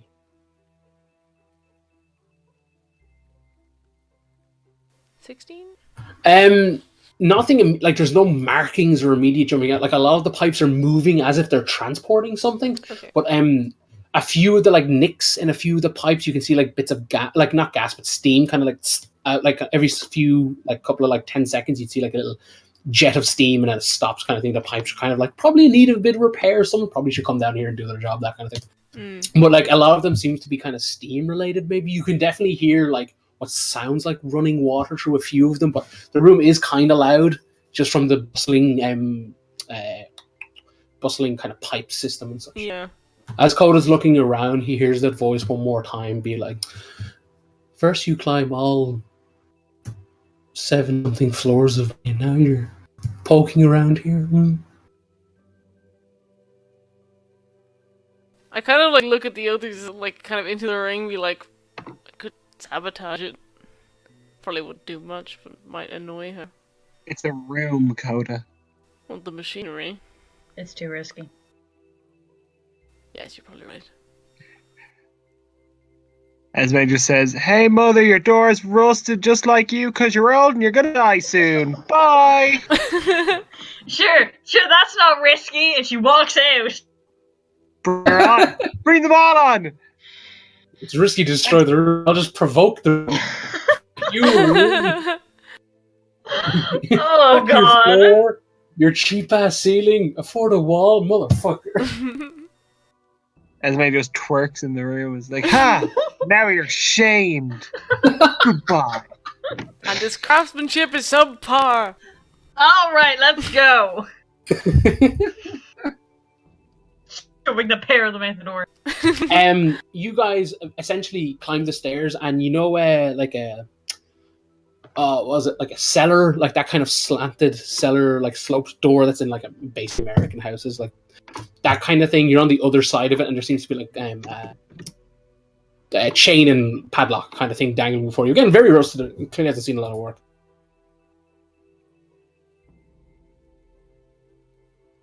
I'll do the thing. Darren, I will attempt to pick this lock. Go for it, friend. You didn't see a big lever to the right of it. Coda and Izzy have wisdom saving throws. Sure. Hey! Nice. Girl, I swear. Izzy, you hear like the strain of pipes. You almost sound like you hear like someone like walking in a very brisk step coming from behind you guys, like almost skipping with intent. Esme, yeah, it takes you a couple of seconds, but you through that lock like nobody's business. I like turn to see like if who's approaching. As you turn and glance, the door to the room, that when you go to shut it, a case of like there was no handle on your side, guy's side of the door, so it's a case of you pulled it closed to the best of your ability. But for a split second, you feel it in your gut that you definitely see like the shape of Mother walk past like the crack in the door kind of thing. But like nothing seems to happen. Like the door just kind of like almost kind of moves like a pixel, but like you're not 100% sure. Move, go. Do you have it open yet? Go. Yeah, it's open. Esme tosses the padlock back down the stairs and is like, "Let's go." I like run past to get out. That's fair. You guys Something the matter? She creeps me out and I hate her. It's why I antagonize her, to take away the power, because I too am scared. I'm pretty sure she still has a ton of power, okay? Well, yeah, but just the power over us. She's still like physically, like magically, mechanically, like an uber god, uber seeker. But that's fine. We can just have the interpersonal high ground. Did you hear what she said about climbing all 70 floors of me? What if she is the Mechanist Tower, the way like Ishilin and Yuria are the cities? Yes, that's what it seems anyway. But see, that makes things very complex, because that makes it seem like, because Yuri is supposed to be the mother, and then there's this mother. That means there's two mothers, and I don't think a country can be two mothers. That went to tone. I didn't think I was going to... Yeah, that was a bit conservative there as well. Yeah, man! Hey, It's perfectly conservative. She's not. But it's just like, but I was like, I completely get what he says, but you could easily chop that up and make some awful scandalous audio. But continue, please. it was like, that's just, I feel like that's too many mothers. I'm concerned now. What if she is Yuria? Or what if she's some part of Yuria? What if she could be the mother from the other Yuria? Oh, well, yeah, I assume that as well, though. But I is she felt the like that was... same person? I mean, the mirror of it, the reverse of the mother that we're looking for, the real one.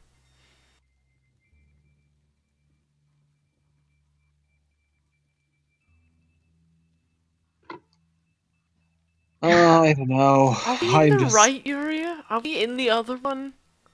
No, here, shut up. Shut up now. No, I'm getting very existential about all this. What if we were the wrong one? Coda, I will lock you in the hallway with the mother. Please don't. Yeah, then get your shit together and leave. We are in the wrong area. Are we the bad versions of ourselves? Oh, God. You are. You people are. I'm fine. Esme pushes them down the stairs and starts locking the door again. It's like, nope. Can we just get existential like later when we're out of like that? I'm always existential, but alright, yes. That's my problem. Yeah. Save the existential crisis for after we fighting the revolution. Hooray! Alright, yes. You guys find yourself in the back room of a creaky, dusty, old, forgotten house, it seems. The door out of this room is closed. It's just your generic wooden house door. The back room seems to be filled with like what looks like crates. It's got that straw in it, you know, like if you were storing some like, you know, kind of like, you know, Ark of the Covenant kind of style stuff. And those kind of crates, those pots.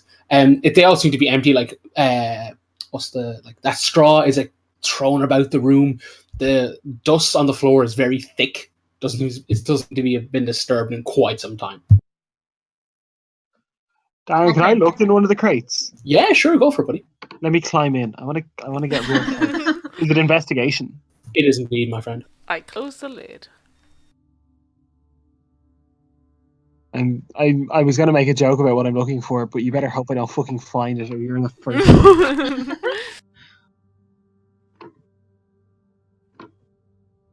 Esme, you find straw, lots of it. You find like metal shavings and a kind of a thick aroma of grease and oil. Like what was in these boxes was very mechanical, or at least mechanical in nature and or origin.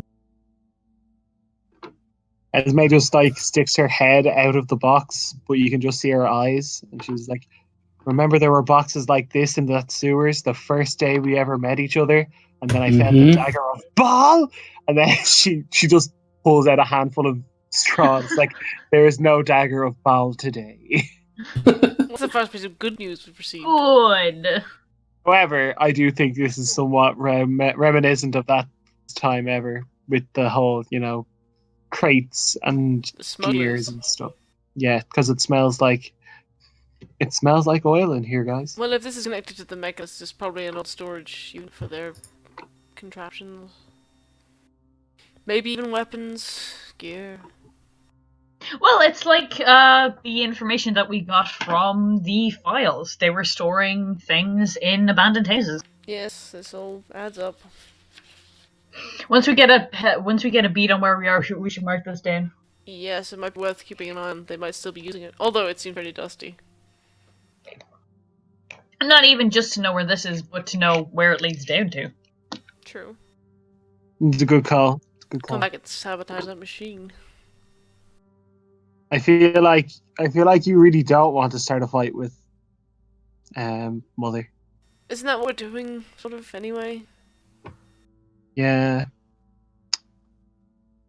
Well, let's go and do that, I suppose. Guys, I really want to meet that dwarf. I just wanted to meet the dwarf. This has gotten way out of hand for something that was just like a really small side job. Well, these side jobs add up. I mean, if we deal with everyone on that list, we're gonna deal them a pretty decisive blow.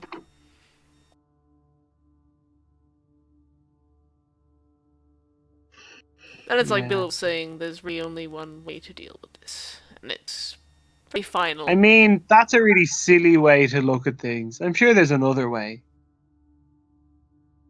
Maybe we're gonna have to go and kill some people. I'm okay with that. We'll deal with that. But it's just I like, mean, if they were just regular soldiers, I feel bad. But if they're the kind of people running these operations to drug people and all that sort of thing, they're not the sort of people we really need to show all that much mercy to. I hate to say it. I don't. As I'd maybe- rather not. But you know. as they're walking, as they just throws her arms together and like just in a huff is like, yeah, well, honestly, the resistance are dickheads too, so I think we should just be cool together as friends. Well, they have to be cautious. Listen, I don't care. I'm prettier, and that's what matters. I like head out of We the yelled house. at God. Like, we yelled at God, guys. I have You to- yelled Yelled at God! and I'm Jinx. stronger for it. Are you the Are one? you? So, Izzy, Yeah. you press forward. Yeah, when I see her start to leave, I'll follow. Izzy, when you push through the door, you seem to enter what looks like the main area of a shop that clearly has not seen business in quite some time. The cabinets are kind of like made of glass, and they seem to present things. They've kind of got like red velvet, now aged and kind of like ruined. But you might you come to the conclusion that it could have been a jeweler's back in the day when it was probably like its prime, but at the moment it's just got boarded up windows and it's just dirty and soot-ridden and not very clean or lovely. Okay. And there's a front door that seems to be kind of like boarded up from the inside, that kind of thing. Is there any way to peek at the windows? Yeah, you'd have to strange like kind of slits in the board. What you can do, it gives a perception check. Okay. Oh. Yeah, it's a case of like you can just see like other Boy, oh buildings boy. and you can't quite discern whereabouts you are. Okay.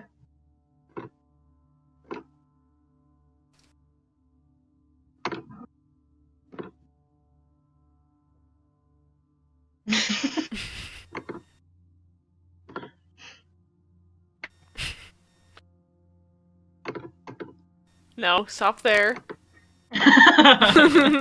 Yeah, there was Flintons had a jeweler shop, didn't they? Does this look? This doesn't look. He like, didn't eat. This isn't it. No, though. it doesn't. Okay, yeah. No. I kid. I jest. Let's But yeah, go guys. outside. Yeah. And to do so will require a bit of strength leverage with the owl boards. Because they're Oh. blocking the doors.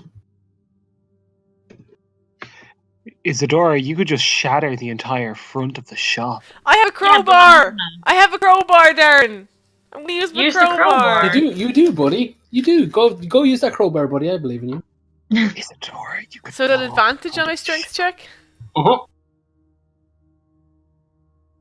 Hey, I avoided that crit fail. I have a +0 to strength. I'm a How fighter. do you have a +0 I'm to a strength? fighter. Obviously, That didn't Neil. answer that. Because I'm a dex fighter with 11 strength. Anyway. Yeah, Coda takes his time and, pops them off. He goes about his business. He's grand doing it. Clean job. They slap to the floor, dust flies up, it hits the nostrils. Very invasive, but, bit of a sensory overload kind of thing. But yeah, no. The front of the shop has now been unlocked. You may exit when you want. Could we sort of reboard it up so it looks like no one's disturbed this thing in ages again? Make it look kind of. I mean, to do so, the way it was, you'd Oh, it literally. was boarded have from to the put somebody inside, wasn't it? It was Yeah. boarded from the inside, Okay. yeah. No, I guess I don't know. Well, let's take a look and see where we are. Cool. What? Ooh! I forgot about. Wait, was this map exist before? Is this a new map? Mm-hmm. This is new. Yep. Rad. No, it exists. No, we've been before. here. Yeah. Okay. Cool. I like it. You're just off the city streets around this area. Or the city square, or the slum square around here. What's that Why is tower? Mother under the city as well?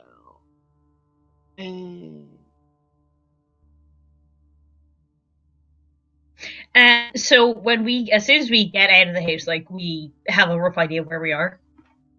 Yeah, it's like it takes you a couple of seconds. It's like, oh, we're in the slums, are roughly here, that kind of thing. Then can we just like mark it down that this is where we were? Yeah, 100%. Hold on, I'll just draw the X on the map. Cool. This kind of zone, so to speak. Oh, cool! I like killing trees with lightning. Right, so cool. Destination, friendos. Urian City Park. Rock and roll, yeah. You guys stroll across.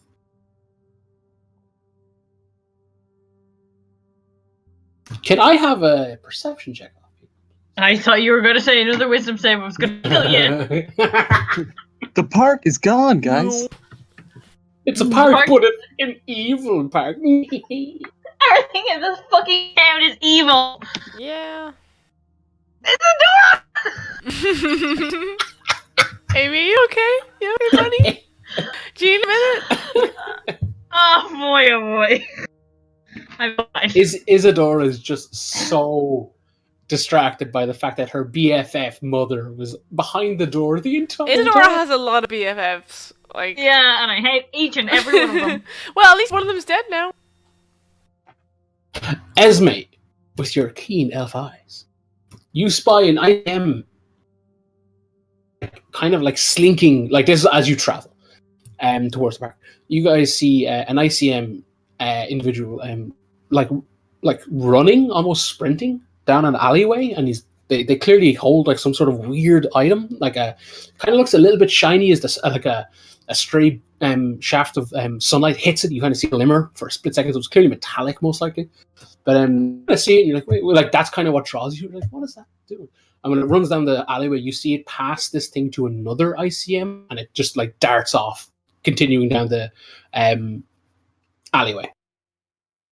Like kind of goes to the end and turns right, kind of thing, and disappears. And the other ICM just kind of looks stationary, and then just kind of like, props itself up and walks back out the alley, and is very much like, haha, I'm a citizen. Blah, blah, blah. Well, that's worrying. Yeah, that's not good. Nah, let's call that a problem. To the park. Who is bringing the finger sandwiches? You arrive at the park. Do you find a nice place to sit and observe the pigeons? Yes. Oh yeah, how are the pigeons doing? The pigeons look fine. Going through the motions, Pigeoning. Bobbing for food, breadcrumbs, even though there is none. Almost like if they're going through the animations. Icarus, did you do the cucumber sandwiches? No, I was busy in the sewers, sitting in the sewage. Icarus, what's the point of going for a nice picnic if you don't bring the cucumber sandwiches? Well, I'll they're make doing some. their bit. When they're doing their little bit, I look around for someone in a red cap. Perception check. Well, we'll see, won't we? Yeah, well, I try as well. I'll try. Yeah, I think you should. Izzy is distracted by the tapestry of flowers and wildlife. There's so many animals here, guys. I wonder if they're... She's like, oh, they're actually pretending they're letting things grow. How nice. Like my hatred for them. I mean, yeah. Icarus and Esme, as they finally stop their little bit, like they both turn their head and it's like, there! Oh no, here we go. What's this? What's this zinger? I wish I was as raging. Yeah, you could be a druid returning some natural order to this world, but no. Nobody's gonna retire Esme, and it's your fault. Yeah, 100%. We'll go to Don't bed. encourage him. Can I kill him? I feel like you get that every week, though. I feel like that's a regular occurrence. I've been asking for everyone to kill Esme since. To be fair, at this point, I genuinely believe it's a rogue thing, because when I played rogue, I was literally like, what if you just took them out back and shot them all? Like every week. Remember when I only had one attack? Everyone else had 72 attacks per round. Remember that? I remember that. Esme has 2 attacks now. She does, and she's great. But anyway, moving on. you guys see a small halfling, a jolly looking man. He's just seems to be enjoying the plants, but he's kind of wearing like that kind of like a paddy cap, like bulkhead bills, but it's kind of like a deep red fabric. Looks like kind of like a shoddy dye job. Yeah, he just seems to be going about his day, enjoying those flowers, enjoying himself in that park. We weren't given like a code word or anything, right? Nope. Go to talk to the guy with the red hat. Well, does one of you want to talk? Because I'm really bad at it. Blitzkrieg. Yes. You just That yelled is certainly a word you just said. Is that Esme's preferred code spy name now? Yeah, I feel like that is Esme's code name. So yeah, do you guys just sit or do you approach? What's the plan? We were told to wait. Let's sit and wait for them to I come. thought we were told to talk to the red hat man. Oh, I don't know anymore. I have a lot on my mind. I'm going to like walk over and not like stand directly beside him, but like close enough that we're in like casual chatting distance. And say, Okay. the flowers are coming in lovely this season. The individual like kind of turns and sees Izzy and says, "Oh yes, this springtime is lovely. So, I believe we have a mutual acquaintance. We do. It's like any particular name of that acquaintance? It's the acquaintance amygdala.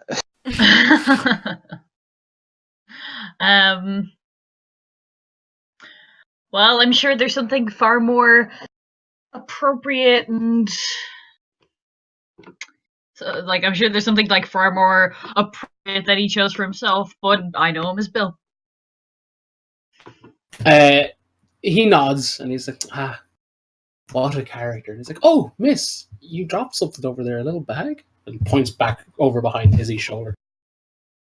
She looks. And there seems like tucked in between, like essentially a gate, like a fence, like a metal fence that's kind of keeping like the general, like, overgrowth kind of back, and like a little bench. There seems to be kind of like a really small little leather bag, like just there. Like it looks like it's kind of like a businessman's briefcase leather bag. Those kind of like fancy bags.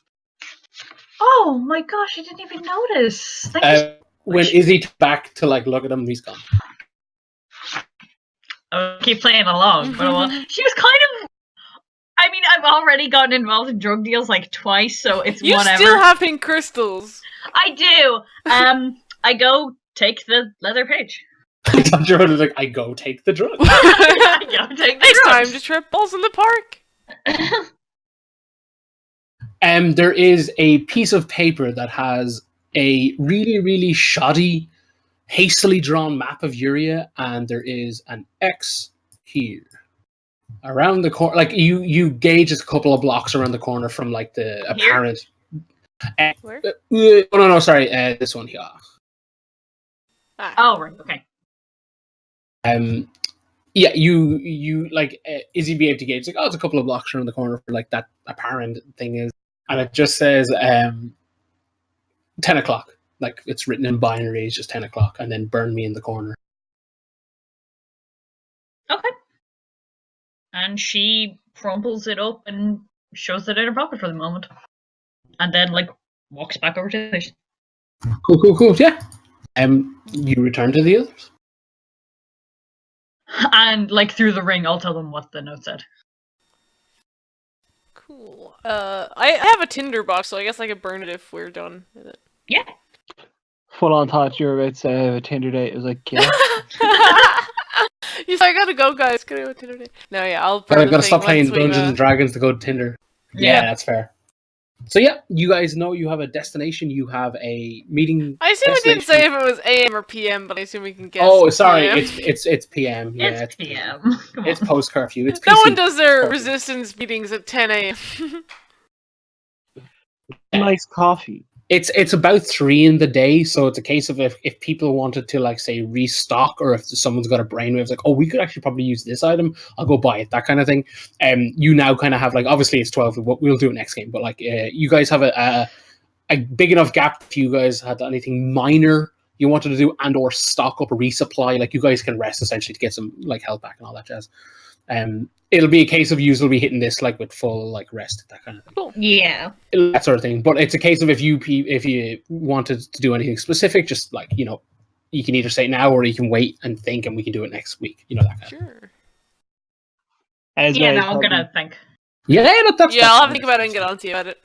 Yeah, Esme is probably going to jump into the other side of the portal and talk to Kay about the Probably folder. a good idea. And So she can bracelets. remove the folder from her life before the 24 hours are up.